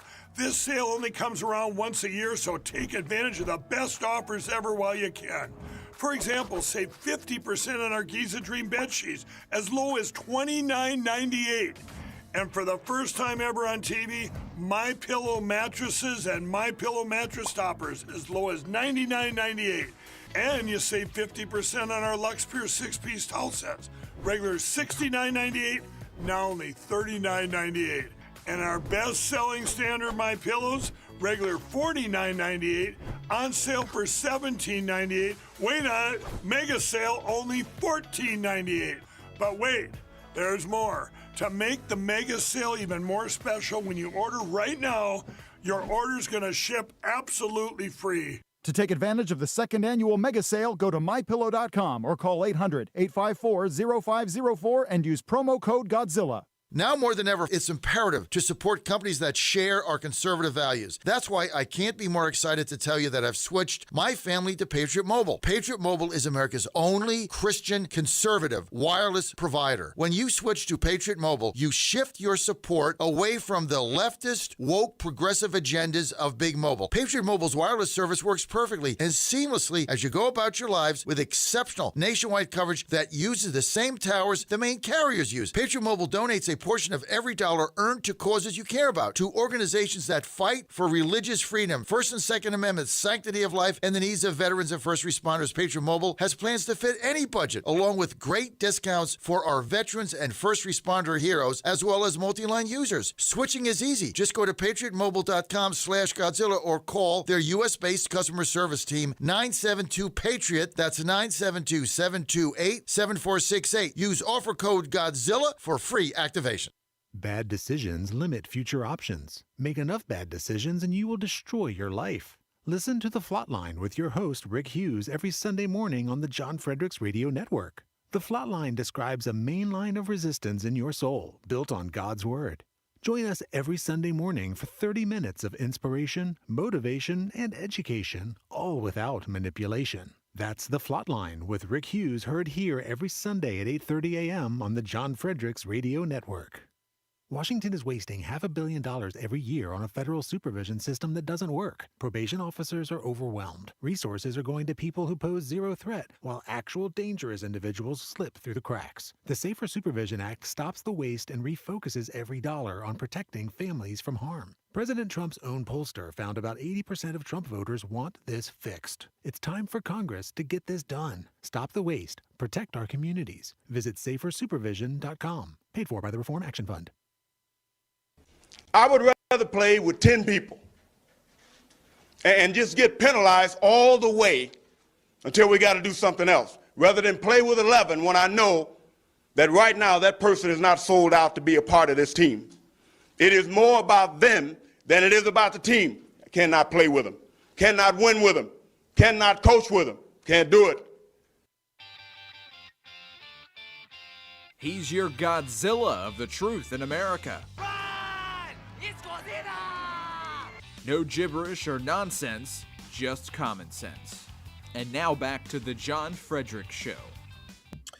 Okay, you're on the John Fredericks Media Network, and I am your Godzilla of the truth in America, your oracle of the deplorables, coming to you live in Washington, D.C. Mountaineer Mavericks coming up, 9 o'clock. Governor Patrick Morrisey, West Virginia, he's going to be with us. We got Ali Trillo is going to be with us at the RNC spokesperson, but let us go here to a phone call. Let's get to Dave in Arizona. Dave, you're live. Go ahead. Thanks so much, Godzilla. So I'm not getting any traction on Section 2, Article 3. So Right. my latest epiphany to reclaim our government is to do this. Send Vice President J.D. Vance over to the Senate chambers. I know he knows where it is because he was a senator. As he walks in the Senate, he is what? He's the president of the Senate.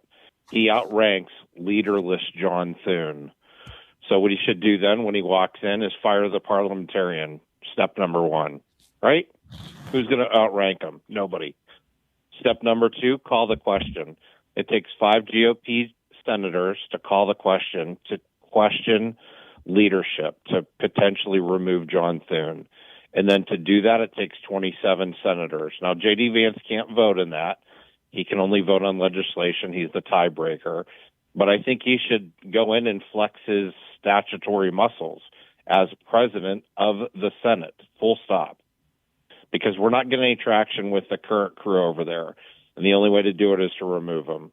And then I think the third thing he could do as the Senate president is propose the removal of the filibuster.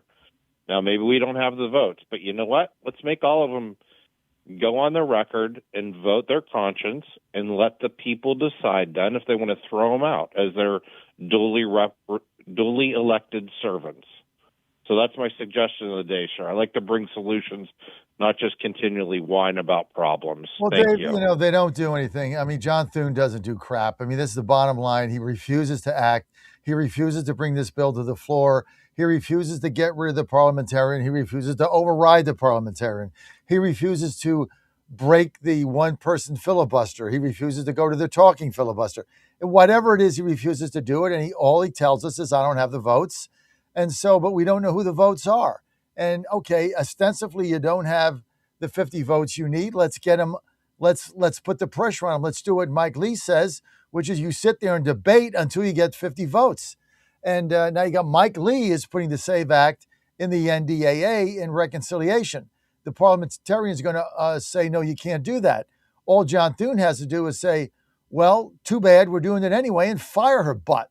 I mean, you got to do something. We're not going to win the midterms if we do nothing, if they cheat. And so, we just got a blow yesterday with SCOTUS, with the Roberts, Comey Barrett axis, basically siding with the libtards again to stop the conservatives. I mean, it's insane what is going on, and we expect to win with a track record of doing nothing in the Congress. They expect Congress to win. It's unbelievable. So you're right. Vance should take action. Somebody should take action. One man with courage makes a majority. Right now in the Senate, we got none. Just need one, and we don't have any. So maybe it's Vance. Maybe steps up. Hey, Vance, you want to be president? Go walk in the Senate, grab the gavel, demand a vote, and get it done. That's how you win the nomination. Dave, you nailed it. Thank you. Great call, Dave. Excellent call. Okay, let's get to Amy Triello. She's the Republican National Committee spokesperson with us. Amy, good to have you back. Look, Amy, did I say Amy? Allie, I'm sorry. It's all right. It's early, John. No, it's not for me. I get up at 3:45, so it's like the middle of the day for me. Allie Triello with us. Allie, thank you. I want to get to this Supreme Court ruling yesterday, mail-out ballots, count them in perpetuity. There's no timeline. Could be a week, could be a month. I don't know. It could be 6 months while they trickle in. I've never seen anything like this before. The RNC took a very, very strident position on this, and we got overruled by the what I'm calling the Roberts Barrett axis. What was your reaction to that? Well, the RNC still holds our position to be that mail-in ballots should be received by election day to count. So, of course, we were very disappointed in the decision yesterday, but it doesn't mean that we're going to take our foot off the gas and keep fighting to secure our elections. It was kind of an interesting day because we got this ruling that wasn't in our favor, but then we got word that the Supreme Court was going to take up our proof of citizenship case, that all people need to show proof of citizenship in order to vote. So we're turning our attention to the ways in which we can secure our elections, and we're going to keep fighting, John. Explain that proof of citizenship opportunity that the Supreme Court is taking up. Allie, walk our audience through exactly what that is and when they're going to rule on it and what it would mean. Elaborate on it. Absolutely. So for decades, Arizona has had a proof of citizenship law for people to vote in the state. And time again, unfortunately, Democrats continue to challenge this, even though it was lawfully put in place by Arizonans. And the RNC has successfully continued to defend that law. And now it's making its way all the way up to the Supreme Court.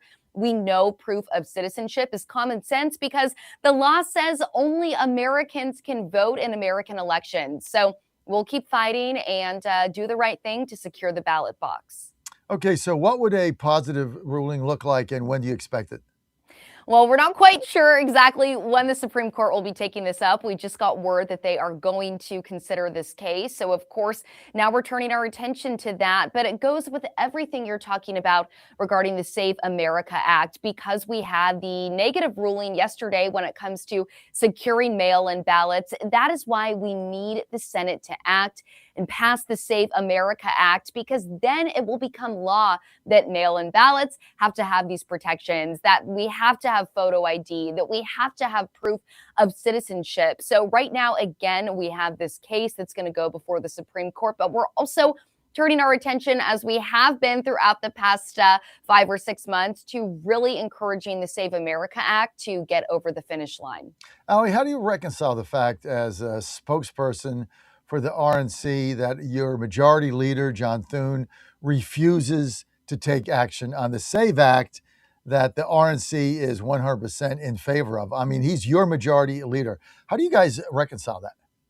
Well, we know that Republicans are trying to get this over the finish line. It passed the House, and we have been trying to support our party to get it through the Senate. Some good news is we are all in on President Trump. We know that he is a master negotiator, and he was up on Capitol Hill last week meeting with John Thune, meeting with senators, and doing everything he can to get this deal over the finish line. So I know that it's been a lot in the headlines. But again, as the Republican Party spokesperson for election integrity, I really want to call out the Democrats. The Democrats, time and time again, vote against the Save America Act, even though 80% of Americans support this common sense legislation. Republicans, Democrats, and independents. So we really need to be looking at Democrats who clearly hate America. And it doesn't matter. We've got five. We've got a leader.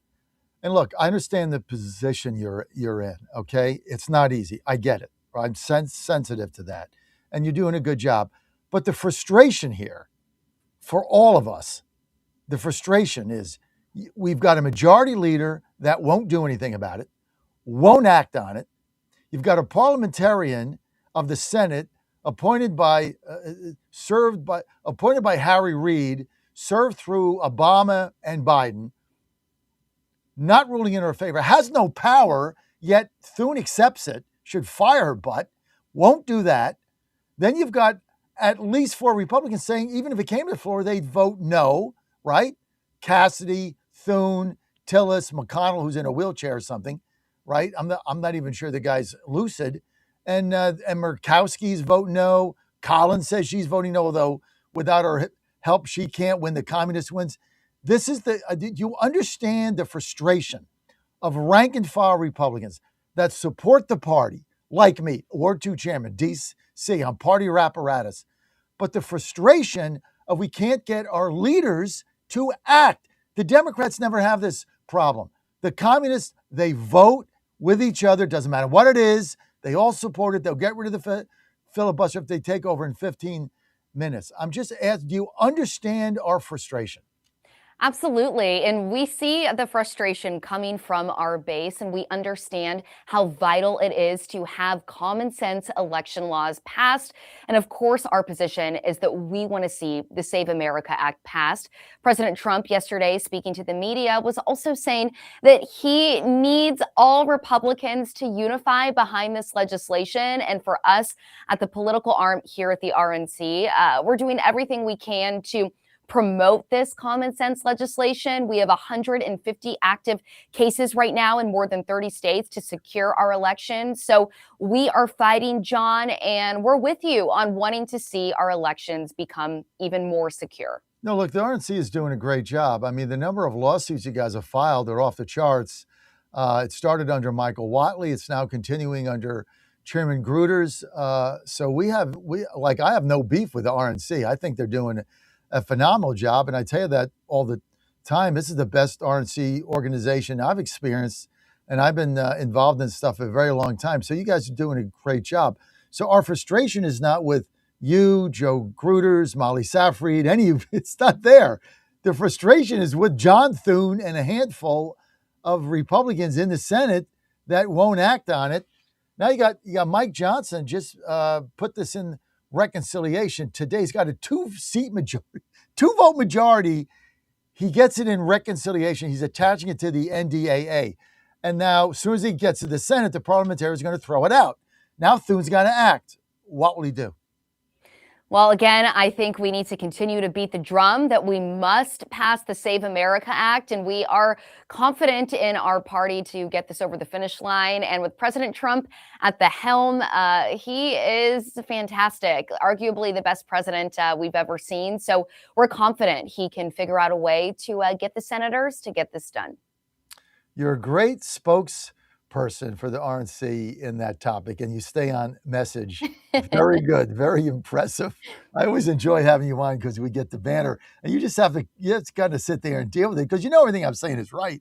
But, John, I love visiting with you in the mornings. I haven't seen you in a while. I'm excited to be here. It's always fun.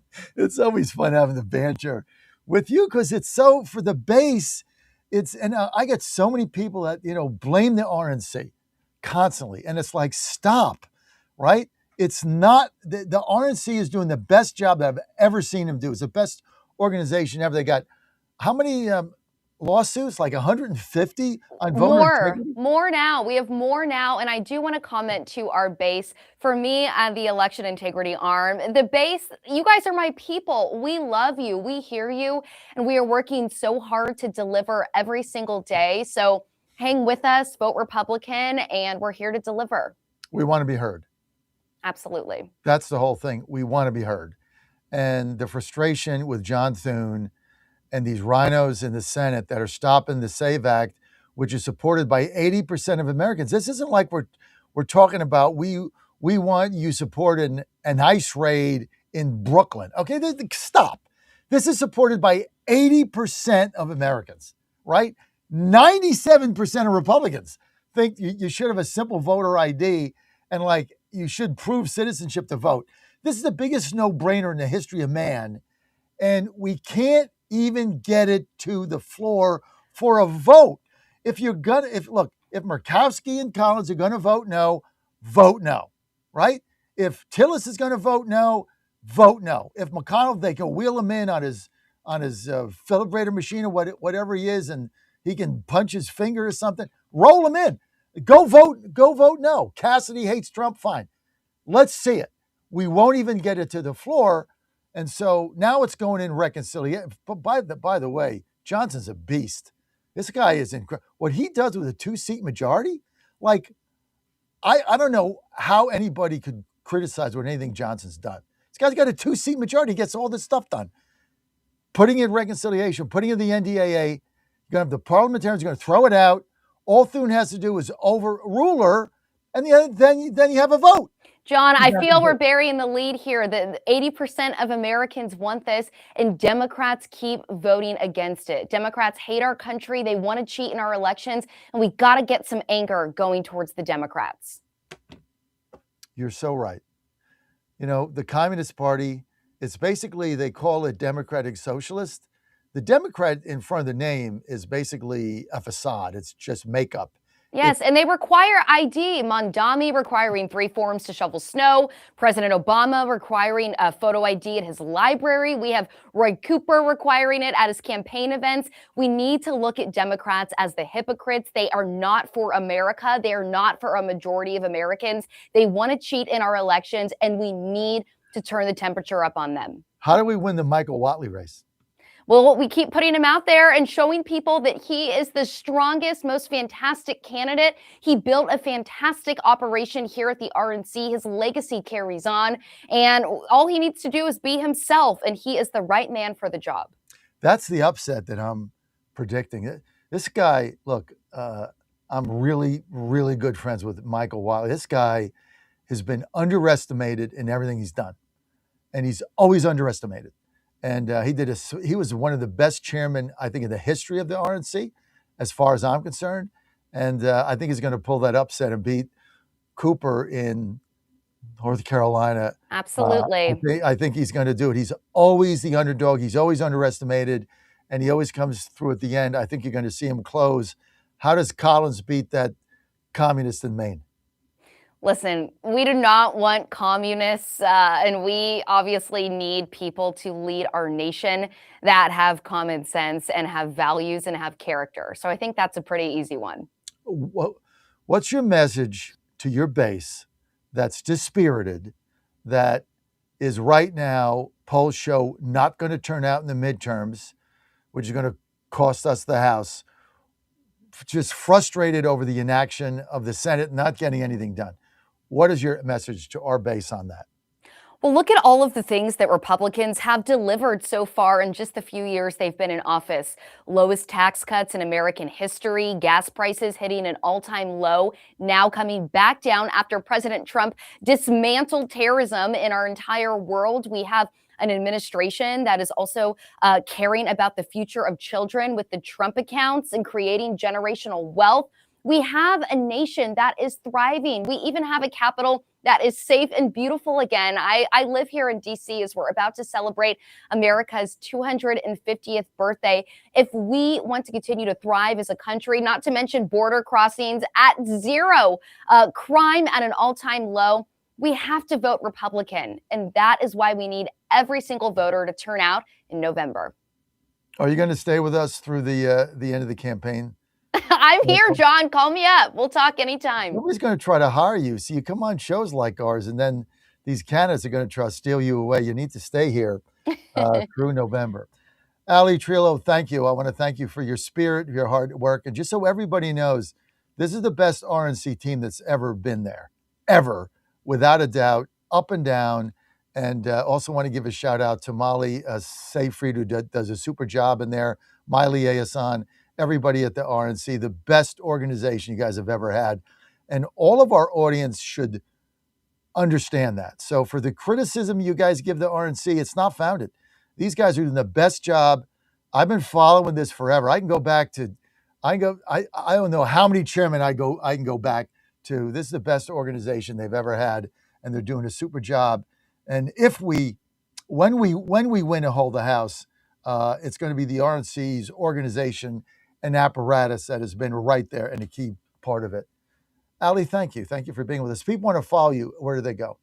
I'd love for people to follow at RNC Vote Protect on Twitter. That's where we'll keep you updated with all of our election integrity wins and lawsuits. And John, I want to wish you a happy Independence Day. I hope you enjoy your weekend. And a good 4th, and everybody come out to celebrate 250 in the state fairs, which are gorgeous. You're going to have so much fun there. Lots of stuff to eat too. I got to go there without putting on weight. That's going to be the key. Hey, do me a favor. Tell Molly that I said hi. She's doing a super job.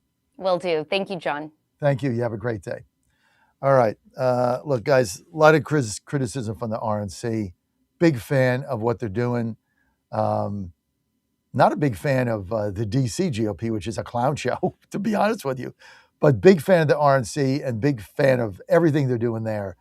And this is really the best organization they've ever had, from spokespeople on down, and the money they're raising. And Joe Grier's doing a good job. But all of the apparatus was set, the infrastructure was set by Michael Whatley, who best chairman in the history of the party, in my judgment. Reince was good. This guy's like 10x.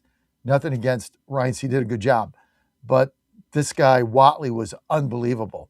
And what he did was incredible. I mean, you go back to the RNC when, I don't even want to go back, but the flowers and the money that was spent on nonsense, you go back to that. And, our campaigning against the former chairwoman from Michigan, nice lady, really couldn't get the job done. Whatley came in there and did a bang up job and changed it. And the thing is, I'm not counting them out. I've seen Whatley. He kind of comes up the rail, right? He's kind of quiet. He's not up there jumping up and down. He's not on Fox News every 15 minutes, right? He's not doing that. He's not getting the headlines. He just puts his nose to the wheel, puts his shoulder to the wheel, puts his nose to the grindstone, and works. And I think he's resonating now with the Tar Heels, with North Carolinians, and I think he's going to beat Cooper, and I think he's going to pull the upset. So that is a seat that I think the Republicans are actually going to pick up. That's why I think we're going to be +1 in the Senate. Could be +2. We could be +2 because I think we're going to pick up Michigan. So we could be +2. I don't see Georgia. I don't see that. But I think we can win Michigan, North Carolina. We're going to hold Maine. Colin's going to win that race. We're going to hold everything else. So we're going to be a net +2, give us a 5-seat majority in the Senate, and that'll be then of John Thune. Somebody else has got to be the leader. Mike Lee, Rick Scott, somebody, not him. This guy's got to go, and then in 28, we'll send them packing. John Fredericks Media Network, great to have you with us. Mountaineer Mavericks coming up. Governor Patrick Morrisey joining the Mavericks when we get back.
WJFN, Goochland, Bonaire, Chester, 100.5, 107.7, 92.7 FM, AM 820, and WJFB, Portsmouth, AM 1650.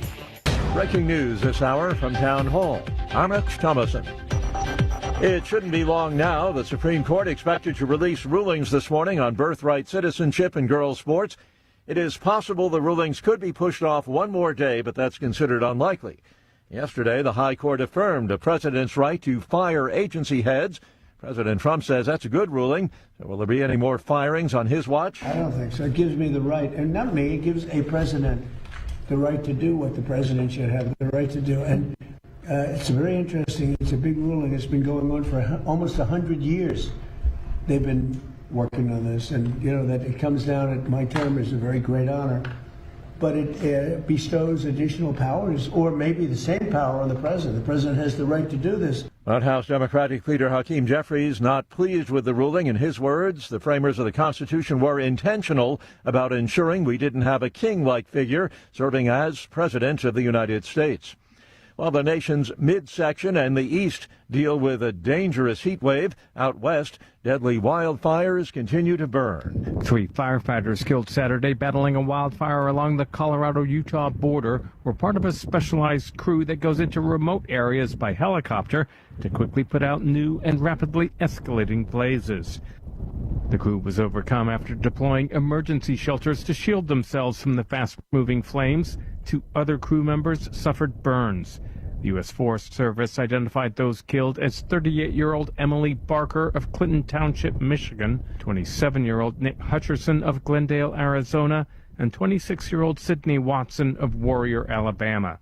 I'm Ben Thomas. Ahead of this morning's opening on Wall Street, stock futures a bit lower. The Dow futures are down 8 points. NASDAQ futures 17 points in the red. More on these stories, townhall.com. When you're vacationing in your RV, there are some things you can always count on. Laying out on a hammock, waking up to birds chirping, and board games with the family. What? It's not cheating. Frank, you're scaring the kids. Oh, come on, guys. We're having fun. It's family time. With Progressive, your RV is protected 24/7, so you're prepared for whatever you don't see coming. Technically, it's a loophole. It's a children's board game. You're a grown man, Frank. Progressive Casualty Insurance Company and affiliates, not available in D.C. Of all the wireless companies in America, only one has 5 stars in every category from Consumer Reports, and that company is Pure Talk. Coverage, support, value, data. 5 stars across the board. Plus, no service contracts and no cancellation fees. Just phenomenal U.S. customer service on a crazy fast 5G network.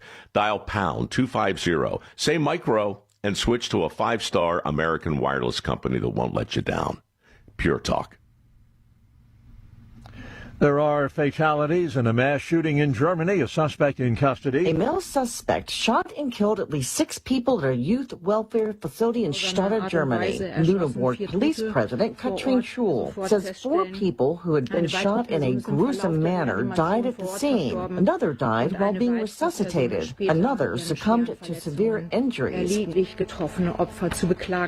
Others were also wounded at the facility, which provides temporary accommodation for pregnant women or young mothers with children. Officials believe it may have stemmed from a custody dispute. All of the victims were employees of the youth center or its affiliates. I'm Lisa Dwyer. A Ukrainian businessman is believed to have been the target of an explosive device in Monaco. The explosion late yesterday, seriously injuring 3 people before the suspect fled to France. French and Ukrainian media identify one of the injured as a construction tycoon from Ukraine. Townhall.com.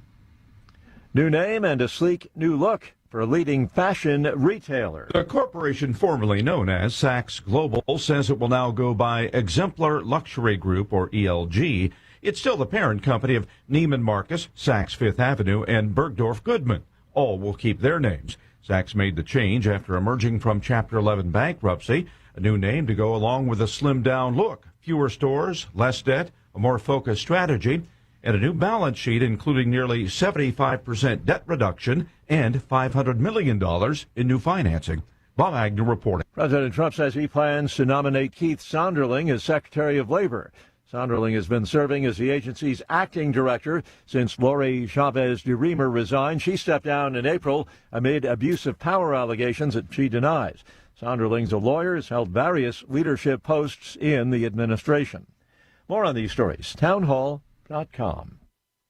Now more than ever, it's imperative to support companies that share our conservative values. That's why I can't be more excited to tell you that I've switched my family to Patriot Mobile. Patriot Mobile is America's only Christian conservative wireless provider. When you switch to Patriot Mobile, you shift your support away from the leftist, woke, progressive agendas of Big Mobile. Patriot Mobile's wireless service works perfectly and seamlessly as you go about your lives with exceptional nationwide coverage that uses the same towers the main carriers use. Patriot Mobile donates a portion of every dollar earned to causes you care about, to organizations that fight for religious freedom, First and Second Amendments, sanctity of life, and the needs of veterans and first responders. Patriot Mobile has plans to fit any budget, along with great discounts for our veterans and first responder heroes, as well as multi-line users. Switching is easy. Just go to patriotmobile.com/Godzilla or call their U.S.-based customer service team, 972-PATRIOT. That's 972-728-7468. Use offer code Godzilla for free activation.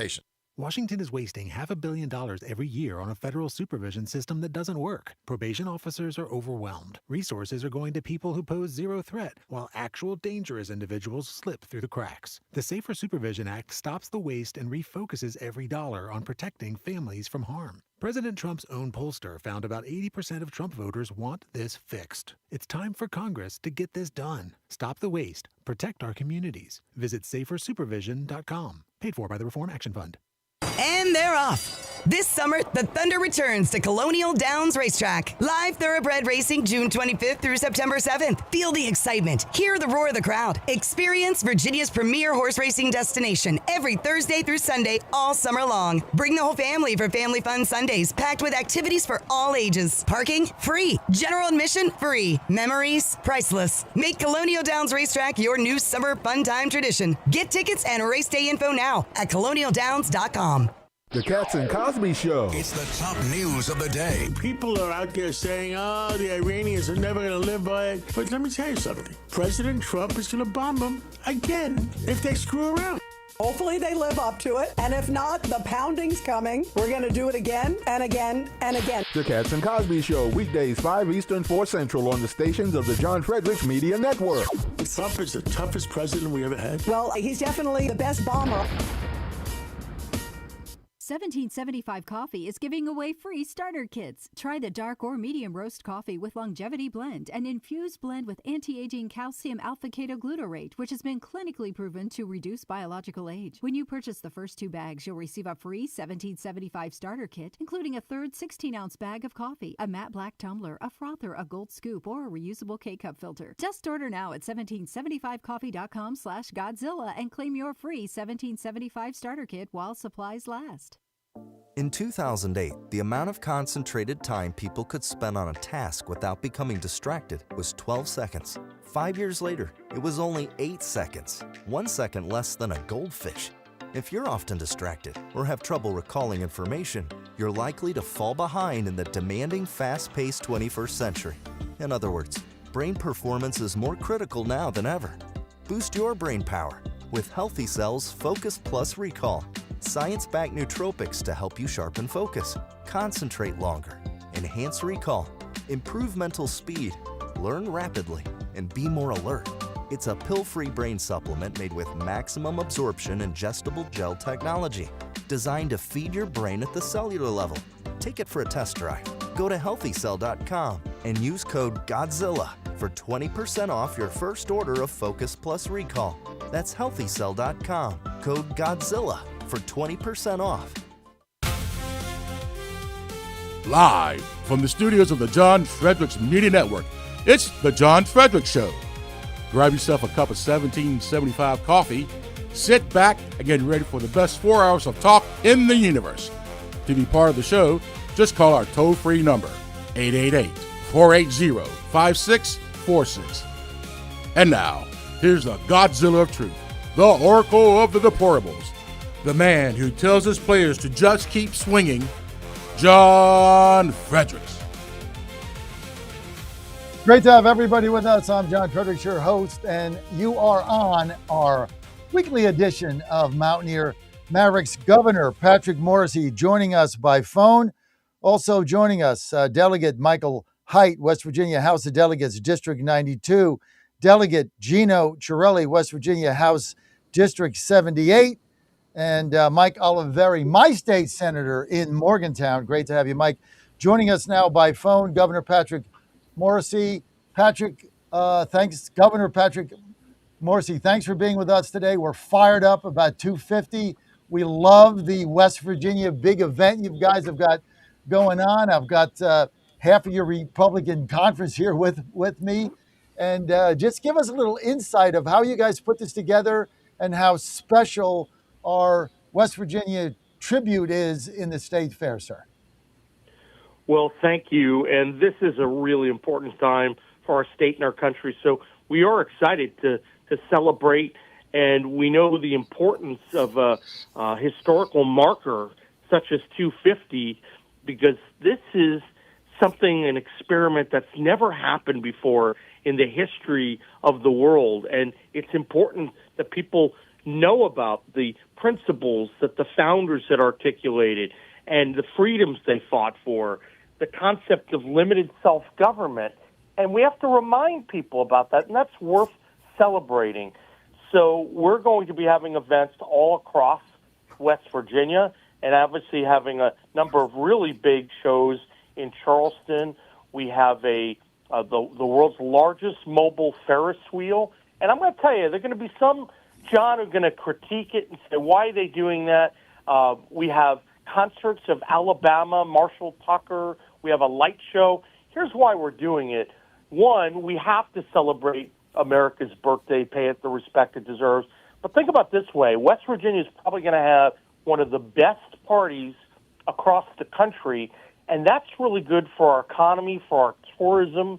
We have to make sure we're always stepping out and selling our state, and we have an unbelievable opportunity to continue growing our tourism. It's a beautiful state. We've been slowly but surely seeing more tourists come to West Virginia over a prolonged period of time. I'm trying to accelerate that trend, and that's why this is so exciting for the state. It's going to lead to better memories for our kids and our families and better economic opportunities for the people who live and work in the Mountain State. Governor, who had the vision before we turn this over to some of our panel? Who had the vision to get the mobile Ferris wheel there, which is really cool? Yeah, listen, there were people on our team that were monitoring the mobile Ferris wheel, and they approached me when Philadelphia decided it was not going to take it for the 4th. Apparently, Philadelphia was higher in the queue, and then they opted against it. And so we literally responded in real time. And I had been looking for ways to add to the kind of sizzle of the event, because once again, I want people across the state and the country to see West Virginia as a leader in terms of everything we do, whether it's the tourism, whether it's celebrating our patriotism, or quite frankly, the types of things we've done in the last year and a half that you haven't seen done before. True economic development and building in terms of the kind of CapEx that the state's never seen before, and building on some of the positive things that have occurred in the past. So really thrilled about that. And we've got a great team, and we continue to work to make sure that we can help our state grow. Well, look, I went by it, Ann and I went by it the other day, and it is, I got to be honest with you, it is probably the best exhibit of any of the 50 states. It is really neat. I'm going to bring in Senator Mike Oliveri here. Mike, you're on with the governor. This thing, you go by the West Virginia State Fair, if you want to call it the expose, whatever you want to say, there, what they've got going on there, it stands out above all the other states, and it really makes you, if you're in West Virginia and you go by there, you're proud. The other thing is you want to go visit the state. So what the governor said is, it's like you see that, you say, how I want to go there. So I think, Mike, it is going to make a difference in the tourism, and I think the governor's vision of putting this together is really going to play out for you guys.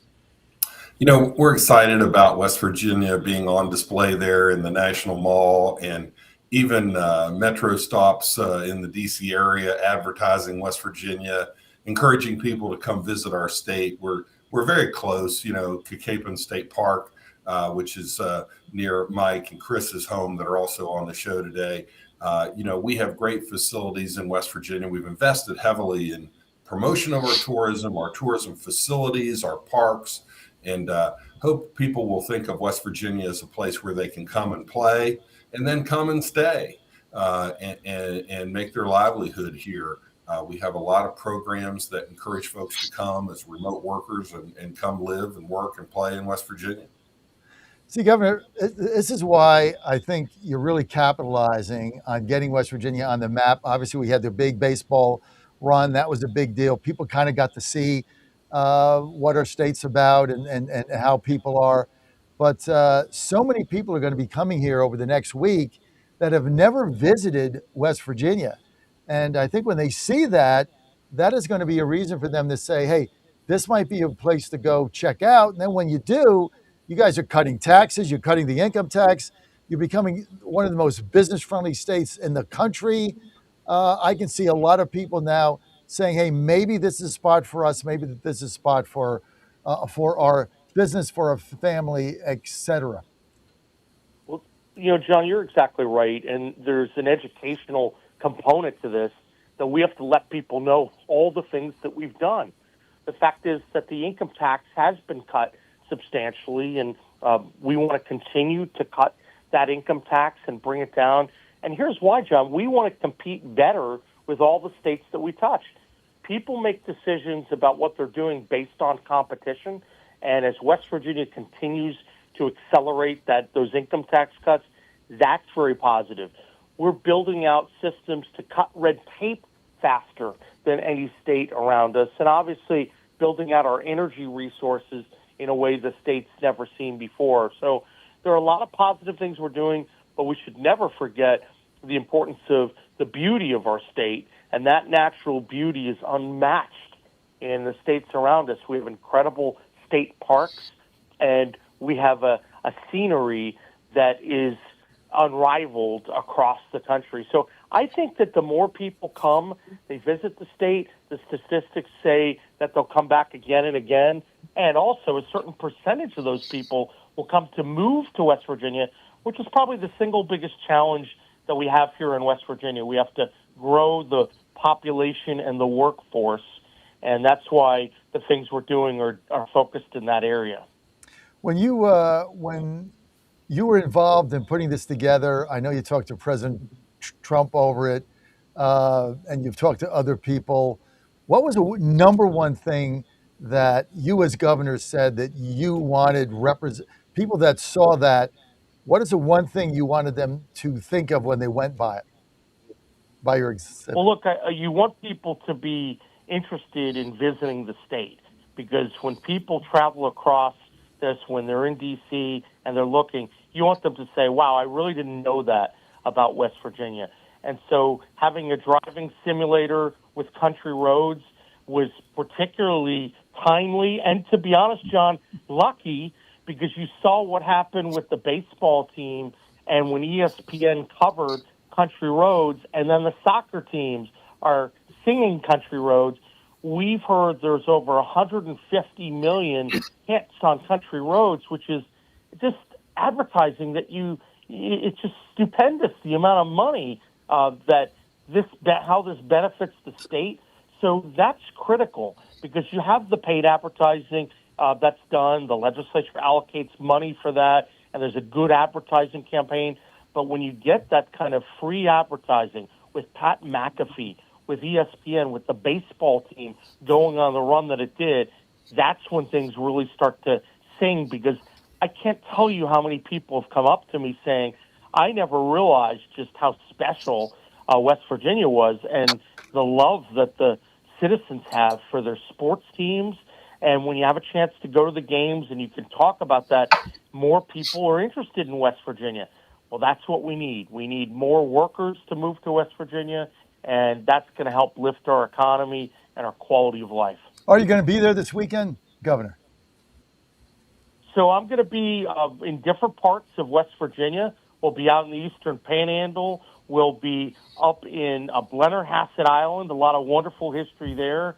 We'll be up in Wheeling. We'll be in Clarksburg. We'll be down south. I was just in Logan County this past weekend for their Freedom Fest. And obviously we're going to be in Ripley and Charleston. So I'm going to try to get all across West Virginia and make sure we're celebrating in all of the 55 counties. Every part of West Virginia deserves to participate in this incredible celebration. What was your reaction? And then I know you have to go. What was your reaction when soccer teams from other countries were singing Country Roads? What was your reaction to that? You know, it actually reminded me of what happened about a year and a half ago when, if you remember, during the Super Bowl, when Rocket Mortgage did an ad and they were, I believe it was Country Roads, and people thought that it was a West Virginia tourism commercial. Every time someone hears that song, they think of our wonderful state. And so, to me, it just helps make our job much easier because tourism is such an important part of our state's economy. And when all the folks across the globe are recognizing that and through an amazing song, I think that's just terrific. All right. Well, Governor, thank you for being with us. Thank you for being with our panel. You've got half your Republican legislative conference with us today. So I know you got to take off. I want to thank you for what you put together there. And again, the major attraction is that mobile Ferris wheel. That thing is so neat. So I want to thank you. It is, because we're getting a lot of buzz in West Virginia. It's the world's largest mobile. When people are talking about West Virginia the way they are now, they're talking about country roads. They're actually thinking about coming to West Virginia. That is priceless. And so there are always going to be negative people that are saying, oh, you're doing this, you shouldn't do this. You know what?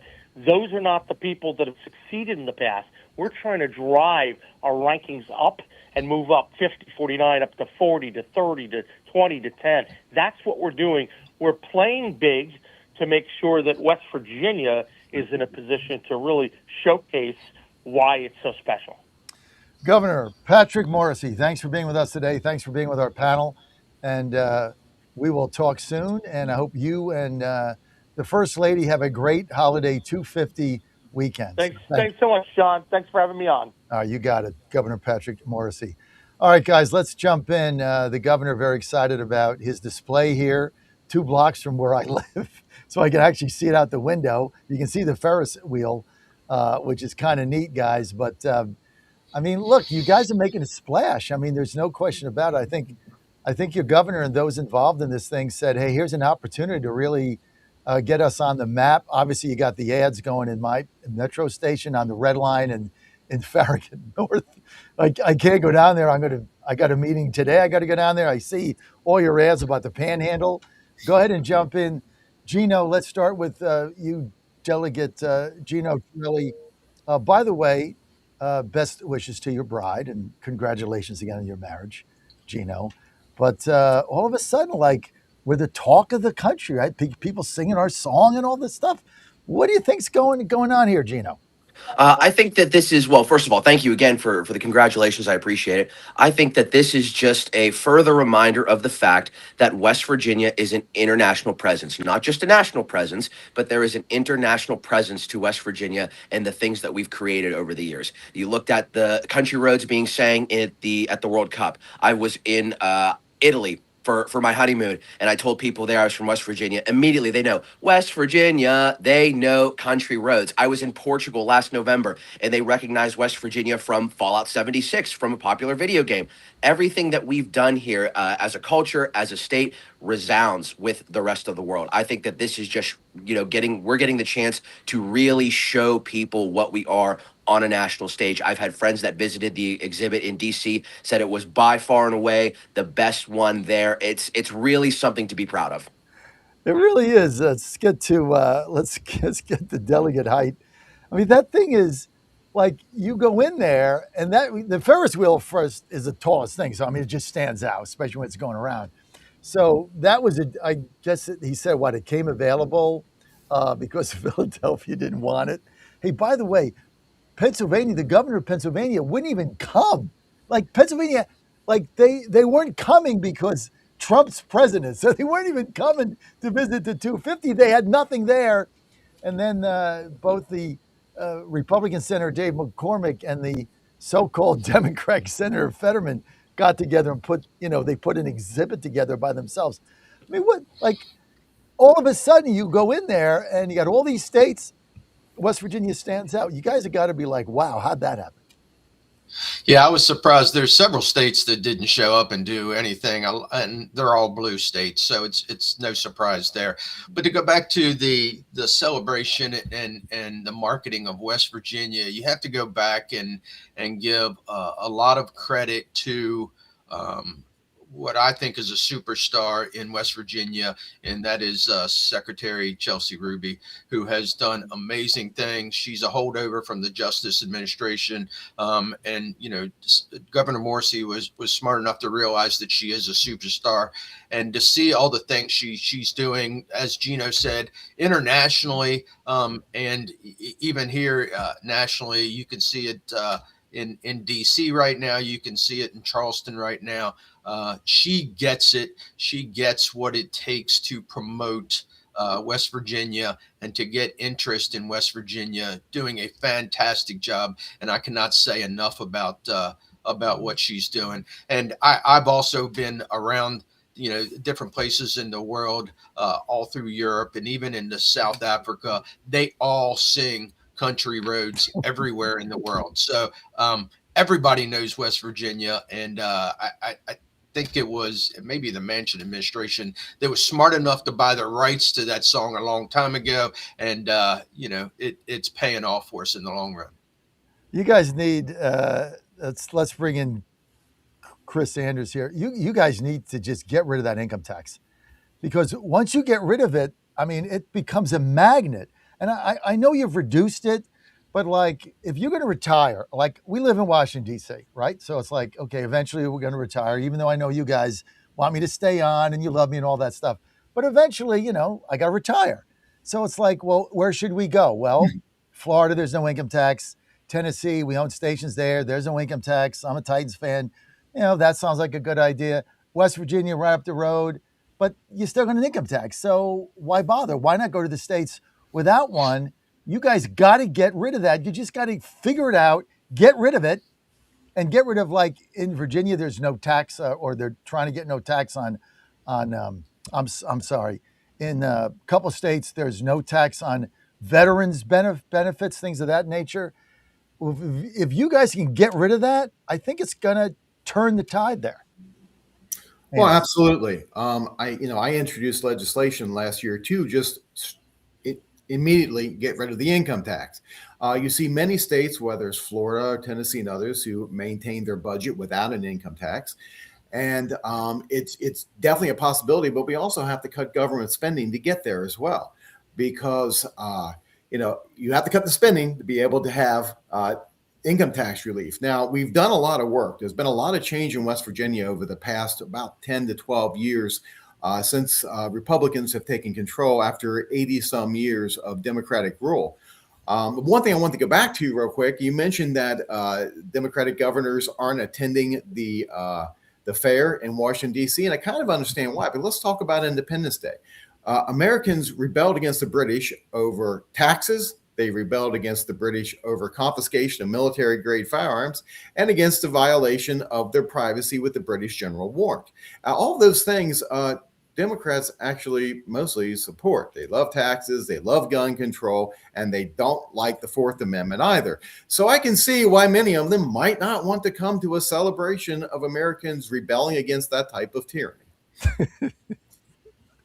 I mean, why would you look, Mike Oliveri? I mean, give me a break, dude. I mean, this is the 250th anniversary. It's gorgeous. Trump has revitalized the city. Everybody knows where I stand on it. As a DC resident here, it's the safest, most beautiful city now. Urban area. He's done it in 18 months. And then you got these governors that don't want to participate. It's like, okay, the only one that had a legitimate reason, Senator Oliveri, was the governor of Washington, whoever it is, Washington State, who said, hey, it's too far. I just don't have the money in my budget. Like, I can't afford it. So, we'll send a candlestick, but we can't go. We don't have the money, right? Shapiro in Pennsylvania says, well, we're not going because we don't like Trump.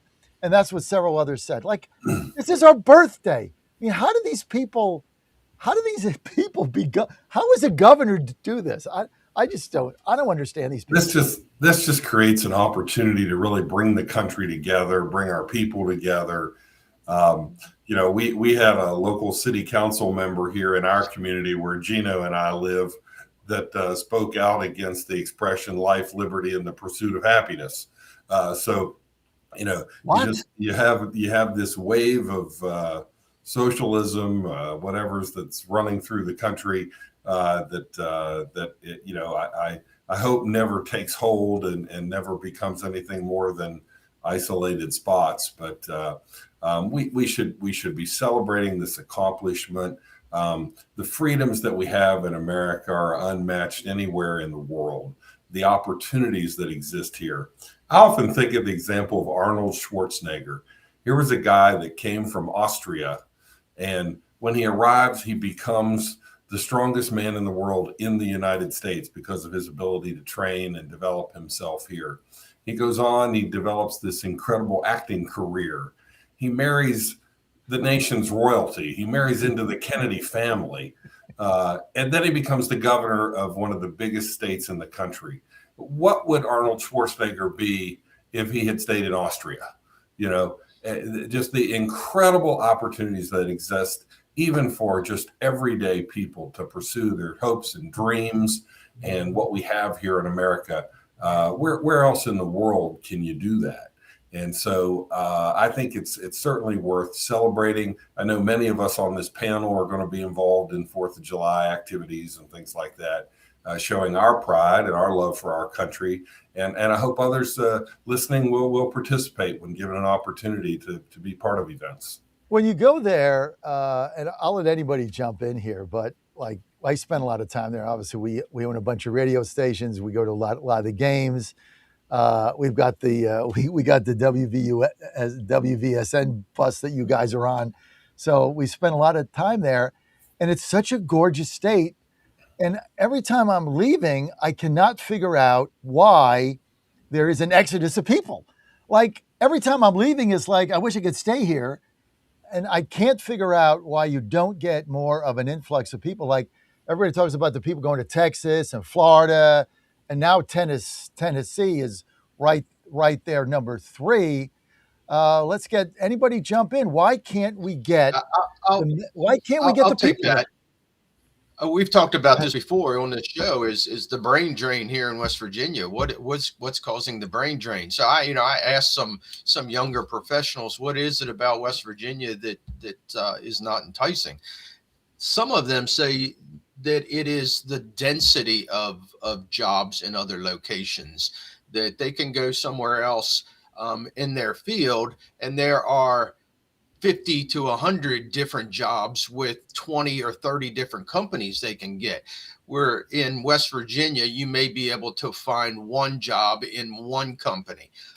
So a lot of times it's the density when you're looking at the college graduates that are coming out of West Virginia and what they want to do here in West Virginia. So I think we need to find that niche type of industry and bring that to West Virginia. I would like to see it be aviation or aeronautics. You know what's interesting? My general manager there in West Virginia, Michael Pasqua, we sent him to Philadelphia area about a month ago. We picked the Yankees up and the Capitals, and he's got to sell a bunch of ads there, as you guys are aware we do. Present company, all included. So, but he told me, he said he was shocked with the number of West Virginia University bumper stickers he saw on cars in the Bucks County area where our station is. And I'm like, what? And he says, yeah, a lot of people can't afford the Penn State or Pennsylvania colleges. So they go to West Virginia or they go in state, but then to get a job, they go to Pennsylvania, they end up in the Philadelphia area. It's like, well, that's exactly what we're trying to stop. He said, yeah, you'd be shocked, John, of all these WVU bumper stickers I saw. Like, I almost fell off my chair. I thought I was in Pittsburgh and I'm in Philadelphia. That's the problem. I think that's one of the things that West Virginia needs to think about in the long run is because of even just because of our physical state, because of the geography, we don't have a ton of opportunities to reshape the battlefield. We have to really lean into our strengths. Like Senator Oliverio and I know very well that Monongalia County is growing. We have people that come here and move here because of WVU, because of WVU Medicine and Vandalia, because of our flagship hospitals, because of the energy sector that's growing. Senator Oliverio and I have a 1,200 megawatt power plant that's coming right in our backyard. So we have to play to our strengths in ways that make sense because we don't have the same flat land opportunity available as well. So, and when it comes to brain drain, this is one of the things that I'm excited to talk about next year with a bunch of the incoming legislators, because we have almost 10 legislators that are coming in that are 35 years old or younger. And I'm really excited to work with them, come up with some initiatives moving forward to really keep young people in our state, to keep the state growing. Chris Anders, what difference is that going to make, all these younger people coming in, really? Well, I mean, fresh blood always brings in fresh ideas. That's always a wonderful thing. And it's good to see so many young people actually taking personal responsibility and running for office and working to make West Virginia all it could be. A lot of what's happening in West Virginia is something we've been fighting for a very long time, and that is because of the huge bureaucracy the Democrats created when they ruled over West Virginia for 80-some years. We need to be bold and start slashing those regulations. It's not government's job to pick winners and losers. It's government's job to get out of the way and let the free market work, and we need to be far more aggressive. We've come a long way, but we need to get more aggressive on that to allow the free market itself to establish itself better in West Virginia, and that would create more opportunities for our young people. Who are you fighting to get rid of the bureaucracy? What's holding up you guys just cutting it out or slashing it? What's the holdup? Well, I mean, there's always the theory of, well, it's always been done this way in West Virginia, so we'll continue this. And let's be frank about something. The largest employer in the state of West Virginia is the government.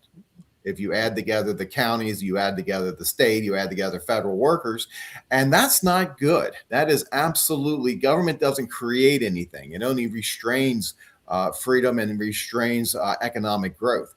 So we have to really work aggressively. I know the governor's worked hard to start to consolidate agencies because for some reason our state, the Democrats were just piecing different organizations together and different groups and started to just constantly growing government to give jobs to their friends. And that's the last thing we should be doing. So we need to really take a real hard look at everything government does and just start slashing away with a blowtorch. Listen, Anybody want to comment on that? You know, one thing you've mentioned, John, is the repeal of the personal income tax. And to be honest, we're chipping away at that. You know, we eliminated the personal income tax for all Social Security benefits. So that retiree that's thinking about coming to West Virginia, now we've done that. Their Social Security benefits will not have West Virginia personal income tax. And we've eliminated about a third of the personal income tax on those that are working. And understand, there is only one state in the United States of America that has ever eliminated their personal income tax. And that was Alaska. These other states that we often talk about that don't have personal income tax, they never had it. So they always had a structure of consumer sales tax and property taxes and other things to compensate for that. So what we're doing, I think, is really significant in terms of the progress we've made. And then, of course, balancing that with meeting all the rest of the needs of your government, whether it's roads or education or whatever the case is. One just budget update. Today is the last day of our fiscal year in West Virginia. We run July 1 to June 30th. And we are looking at about a $350 million surplus for this fiscal year. And we're going to pour $125 million of that starting in August into road maintenance, which is really one of our constant concerns of our constituents. They're always asking us, please put more money into maintaining our roads. We're even going to have some money for neighborhood access to roads. So if somebody builds a housing development and you got to get to the housing development, the state's going to help with some of that. So a lot of good things happening. A surplus is always a great thing. You know, you get to the end of the year and you're not up against it. Instead, you have some dollars to do some additional things. So I think that just underscores we're in a good place. And like Chris said, you know, we're trying to get to that spot where we can eliminate more of the income tax. Mike, how'd you get the $350 and how much is in your rainy day fund? Like, how'd you get there? Height. Oh, our rainy day fund is well over $1 billion, and it's just something that we've put money into over and over again. When we decided to chip away at the PIT, we set even more money aside in the rainy day fund to make sure that we could do it and do it responsibly. And Senator Oliverio is correct. We are chipping away at it. We have triggers in place every year that we are showing growth in our economy. The triggers will kick in and will reduce our personal income tax even further. And I think eventually, especially with the data centers that are coming online, that the PIT will be gone in the next 10 to 15 years. For our audience that doesn't know what PIT is, personal income tax, right? Yeah, personal income tax. Yeah, personal income tax. It like goes in a pit, right? Personal income tax, but. I'm going to get to Gino here. Gino, when Morrissey came in, when Patrick Morrissey came in, he was there about a month. I had him on my show because I backed him for governor. He's a friend of mine. Obviously, you could tell that by our convo. And he said, look, you know, Jim Justice said there's a surplus here. There's not. This thing is running a deficit. You know, then I went to Larry Pack, and he's like, well, depends on certain things, how you look at the numbers. But Morrissey said there was a deficit when he got in and that Justice's numbers were not accurate. That's what he said. And now you guys got $1 billion. Like, how'd you go from a deficit to $1 billion in the rainy day fund? Like how'd that work? That was quite the stir when Governor Morrissey was talking about the purported deficit or not. Whether or not there was actually a deficit, it doesn't seem like that to me. You're not talking to somebody that's on the finance committee, so I'm not entrenched in the numbers the way some of my other friends are, but it doesn't seem like there was as much of a structural deficit as we have been led to believe. I guess it's a matter of perspective, but I also don't think that we would have been able to do the largest tax cut in West Virginia state history under Governor Justice if that really was the case. Anybody want to weigh in on that? Yeah, I think a couple of things at play. Mike Oliveri, by the way, for those on the radio, that's Oliverio. It ends with an O. Oliverio. I'm sorry. I'm a stickler for Italian last names. All right, I got it. Oliverio. It's right on my whiteboard, and I forgot. Oliverio. Yeah, Oliverio. We have made an effort to build a rainy day fund. And as Delegate Height said, you know, we're in excess of $1 billion, almost approaching $1.5 billion now in the rainy day fund. We've got over $400 million in a reserve personal income tax refund account. If as we're cutting personal income tax, we cut too much, we've got a reserve there. So we're really about $2 billion in rainy day surplus extra funds. And what that does for us is, any state government borrows a lot of money. So your bonds, you can borrow at lower interest rates. It gives you, the financial security going forward. So our financial house is dramatically improving each year. I think when Governor Morrissey came in, he was a little bit afraid of the Hope Scholarship commitments and some of the Medicaid commitments and some of the COVID dollars going away. And I think he was right to say, hey, there might be some difficult financial challenges ahead. But we have worked through that, at least in my mind. Is there need for additional dollars in highways and public education and corrections? Always. You can always do more to help improve those things that are important like that, healthcare. But our financial house is in pretty good shape, particularly when you look at our long-term obligations. Our pensions have come so far in the last 30, 40 years. Any business that's thinking about relocating to California, they should ask what the state's financial obligations look like, and then they should understand that they're the new meat coming in that's going to be chopped up to pay for that.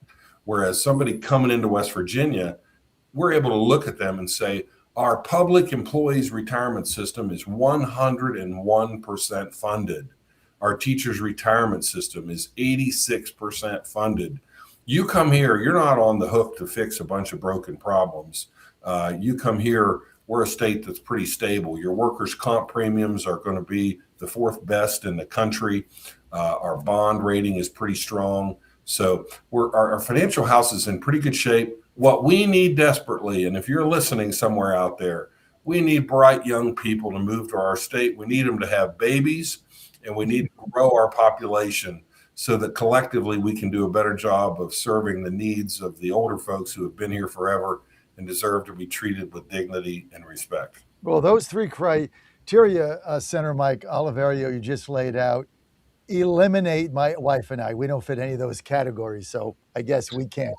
But it's interesting because when we had this discussion about the structural deficit, I remember getting your treasurer, Larry Pack, on. And so I just asked him, I'm like, Morrissey says there's a deficit. Justice says he left with a surplus. And Pack said the same thing. He said there's not a cash deficit. Like we have the cash. What the governor is talking about is potential deficits going forward of money that we're depending on that is no longer coming. But you guys got that straightened out in, I don't know, one session. So you guys have done a good job there. I don't think you guys get enough credit for what you've done. I don't know if the governor took into account that we have natural growth in our economy of 150 million a year on average. And that $400 million structural deficit was over a few years. I mean, it was still a 6-year projection. So I don't know that he took all of that into effect, but you can see that it wasn't real because the following session, the governor's coming in and asking for a 10% PIT tax cut and a 3% raise for teachers. So if we have money to do those, then there's really not a structural deficit that we can't handle. So I think that was a cautionary tale that he was telling in his first session, saying, there are things we need to take care of. And if we don't, there could be a deficit. I don't think the legislature was ever worried about that, and we knew we could handle it. Well, it got under Senator Jim Justice's skin. I can tell you that for a fact. Sure. He was kind of aggravated by the whole thing. And let's get to politics, guys. Oh man, this is gonna be fun. But before we do that, this segment is brought to you by my good friend Barry Draper and the Mountaineer Healthcare. Mountaineer Healthcare from the Smart Health Company. This is a really good opportunity. It's helping families, individuals, and businesses get quality healthcare coverage, but they don't get destroyed financially. Now you get complete and comprehensive coverage. Get this, you get hospitalization, surgery, critical illness protection. You also get access to a nationwide PPO network for $15. Copay, good deal. Now you say if you need quick care, no problem. Unlimited free telemedicine, that's included in the plan. Prescriptions, they have a tiered program for that. They'll cover that. So whether you need an individual plan for yourself or group coverage for your company, Mountaineer Healthcare has flexible options designed to save you some serious money. Here's the kicker. Unsubsidized health plan compared to Mountaineer Health Plan, you can save up to 40%. That's a lot of money. That's real savings for real working Americans in West Virginia, in Philadelphia, in Pittsburgh, in Pennsylvania. Check it out. Go to mountaineerhealthplan.com. That's mountaineerhealthplan.com. More information or call 833-752-6742. Call now. Get a quote, 833-752-6742. All right, guys, let's get to politics. You've got 26 coming up, November. I'm trying to get a Republican sweep. Any shot we could. I don't want to see any Democrats here. I want to get them all out. Who can we beat? Who can we beat? Well, we're thankfully this is something that our chairman, our Republican chairman, Josh Holstein, is following very, very closely. I don't have enough good things to say about Chairman Holstein. He is the youngest state party chair in the country, I believe, in this country's history. It has been a remarkable pleasure getting to serve with him over the last couple of years. Few have a mind for politics the way that he does. So he is very closely attuned to what is going on, and he's very aware that large portions of West Virginia are Republican strongholds. They're not in any danger. Like I think Pelosi said it about AOC seat at one point. It's kind of like it here. You could run cups of water in a number of these districts with an R next to their name, and they're going to win. That's how Republican that they are. As far as actual general election competitiveness, Senator Oliverio has a competitive election. He must win. I myself in Monongalia County, because it's close to Morgantown, because it's close to the university, not a seat that I can take for granted. I have to be on the game at all point. Delegate Anders has a potentially competitive race coming up here in November. There's another one in the Panhandle, the 100th district with Delegate Ridenauer is one that we're closely watching. We have to make sure that we don't rest on our laurels here and become complacent, because even in West Virginia, there are still seats that we have to make sure we're secure. And you have 3 seats right here that are pretty good. I know Delegate Height has an election coming up as well, but we're pretty confident in him. Height's way ahead. He's going to win that easy. But let's get to the Senator Oliverio seat. They're gunning for you, Senator. They're gunning for you. How are you gonna win this race? Oh, we're working hard. It's it is a blue district with a Republican senator. I won last time by 150 votes in a district of 110,000 people. So it's a difficult district. My campaign consultant told me all I needed to do was hit a drive about 200 yards down through the fairway within a door frame. That was the width I had, the margin of error, and that was the joke during the campaign. And so we'll try to do that again. I really welcome the support of those listening here in North Central West Virginia. For me, it's been an honor of a lifetime to be able to represent the community in which I was born in Fairmont and raised in Morgantown. Been an honor of a lifetime to be able to be their senator. I'm now the longest serving member of the state Senate and bring a lot of experience to the process. I love mentoring the younger members and new members to the Senate. We now have 2 members of the state Senate who were born after I was first elected to the Senate. So that's kind of a neat thing. But I work hard at it every day. I mean, I think people who focus on a campaign for a few months before the election are rather short-sighted. I mean, I approach every day of the calendar as to what kinds of things I can do to serve the Lord, serve my family, take care of my business, and develop things for my constituents. So I really work at it year-round. Well, look, remember my offer. Anytime you need my help, need me to MC an event, lead a fundraiser, get a bus out, anything you need, I'll go out there and help. I think your re-election is one of the key areas. You represent me as my state senator for the businesses we own in your county. So we want you to win. I'll do anything I can to help. I didn't realize, Anders, that you had a competitive race, Chris. Absolutely. My race is very competitive. I won by about 8 points and 8 percentage points in 2024. But if you look nationally, Democrats are picking up 6 to 7 points now in elections. So pretty much I'm in a toss-up race. And it basically boils down to this. Republicans need to get out and vote. Just because there's a Republican in the White House does not mean that you can just sit back on your laurels and not get to the polls. It's vital, because who your state representative is actually matters more than who's in the White House in your day-to-day life. So getting those Republicans to the polls is going to be vital. We saw in the primaries, Democrats showed up in overwhelming numbers in the primaries and Republicans did not. So we really have to go out and do that. And one thing we could do, we talked briefly about the fact that our state has such a big surplus. Well, that's surplus of taxpayer dollars. It's their money to start off with. Instead of using it for other things, in my humble opinion, we should send that money back to the people who earned it. because they could really use it. Or just get rid of the income tax. Oh, absolutely. If you're going to get people to come in, like, I don't know what your percentage income tax is. All I know is in Florida, it's 0. So I don't know what your percent is. I know in Virginia, when I lived there, it was like 6.5%. It's ridiculous. Where I live now, except for the one big, beautiful bill, which we're fighting over here, there's a lawsuit going on because it shouldn't be anything.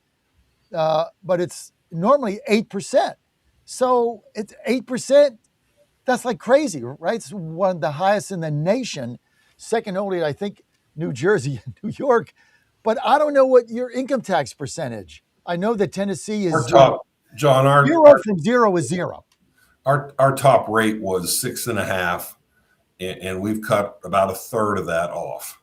So it gives you some sense of where we are now. The 1/3, that's about a little over 4 now. So now you're about 4.5. Our top rate, yeah. Right. You guys got to get to, if you're to 0, that's like, remember Perot said you're going to see this sucking sound when we do NAFTA. By the way, was 100% correct. He was right. He was right. And I was one of like 2 Republicans opposed to that in the country, right? It was me and Pat Buchanan. That was it. But you heard that sucking sound. You guys can have the opposite if you get rid of that income tax and just promote it. And then you're going to have so much money coming in, you're going to get sales tax and all that. It's almost like you got to put the cart ahead of the horse. Oh, absolutely. And I've said this, absolutely. And I've said this before. We're celebrating the 250th anniversary of the founding of our great republic, right? And one of the reasons they rebelled was a 3% tax on a breakfast beverage that was not coffee, okay? And if they're rebelling over a 3% tax on tea, but yet most West Virginians give 20, 30% of their gross income to government, something's gone really wrong. So we need to get rid of the income tax. We need to look at every tax and slash it to try to get that money back into the pockets of the people that earned it. And the way you do that is you have to start cutting the budget. One of the things you talked about, the amount of cost that states have to pay for Medicaid and Medicare, I'm all for, and I actually put in legislation, roll back the Obamacare expansion in West Virginia. Okay, let's get rid of socialized medicine. That's a huge drain on the state economy. Well, let's talk politics a minute. We've only got how much time? 3 minutes? So, I hate to bring this up, guys, but somebody told me yesterday, and I know we covered this before, but somebody told me that is very well positioned, that Justice has already made a decision to come back and run for governor. Like, that decision's made. He hates it there. Dog hates it. He's out. And he's going to come back in 28. And I think it's 2028, right? He's going to challenge Patrick in a primary. And apparently they did polling numbers, and I think he's very well positioned. I mean, what is that going to do to the whole, can you imagine that? Like, Justice comes in and now Patrick Morrissey's in a primary, and that all the money that Justice has to spend, I guess he still has some, even though the Greenbrier's going belly up, I've heard. But what are you guys' reaction to this? Well, go ahead. That's a rumor that's been going around for a while. The degree of certainty changes at certain points. It doesn't seem like the rumor's going away, but I will say something to keep an eye on as a Republican voter here, something to just think about in general is when Patrick Morrissey won his primary in 2024, he was in a 4-way contested primary and won with about, 34-ish%. So if it was straight ticket, if it was just one-on-one between Jim Justice and Patrick Morrissey, Patrick's going to have to work really, really hard because Jim Justice is an institution in West Virginia, whether we like him or not. He'd be in the 2-man race. Look, I love Patrick. He'd be the favorite. I just got to be honest. He's got to be the favorite. Whatever it is that Justice does, and the fact that his companies are going under, it's like look at West Virginia. All the people have been through all kinds of stuff there. It just doesn't matter to them. It's like my saying, "Hi, I'm Jim Justice. I'm like you. I'm getting repoed too." That's going to be insane. I don't see how this thing goes. Make a prediction, Anders. Andrew, there will be, well, the best prediction I can make, it will be the new season of House of Cards will happen in West Virginia in 2028. Okay. It's going to be very interesting because think about how the cookie will start to crumble. And so there will be a lot of people lining up, trying to get support. My thing is, let's just keep cutting government. Let's keep having a conservative government, and let's be really bold. Oliverio, you got to weigh in on this. What happened, Senator? Justice will run for governor in 2028. See, now you guys have come a long way from like 2 sessions ago when the only person that said he was going to run was Haidt. Now you've all come on my team. I'm just, I talked to a lot of people. He's going to run, and he's going to run. I don't know if Patrick can beat him. He's going to run. So be nice to him. The governor. Send him a card. Talk about his dog or something. You all be nice to Senator Justice. He's coming back. John, I'll say hello to Senator Justice for you. I'm at a 3:00 event with him this afternoon, honoring military veterans, and I'm at a 5:00 dinner with him this evening. Tell him Frederick says he knows he's going to run for governor and win. Tell him that. Hey guys, thank you for being with us. This is my most fun show, guys. You guys are the best. Thanks for being with us. When it's Mike Hyde had to bounce early. Want to thank Delegate Gino Chiarelli from Morgantown. Want to thank Delegate Chris Anders. Says he's in a competitive race, but he's not. But okay, I get it. And I also want to thank my senator, Senator Mike Oliverio, who I'm going to come and campaign for. Thank you. Thank you. We saw you in the White House press room this week. Pretty impressive. How'd I do? You did great.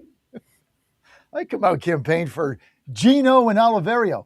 It's like the Italian get together. We can play bocce ball out in the back. Yes. North Central, that's the place to do it. North Central West Virginia, come on down the Italian corridor. The Italian corridor, baby. Let's go. I'm half Italian, so I'll fit in. Other half. We'll see you here. We'll see you guys. I got to go. I got to get off the air. Hey, I enjoyed it. Thank you. Patrick,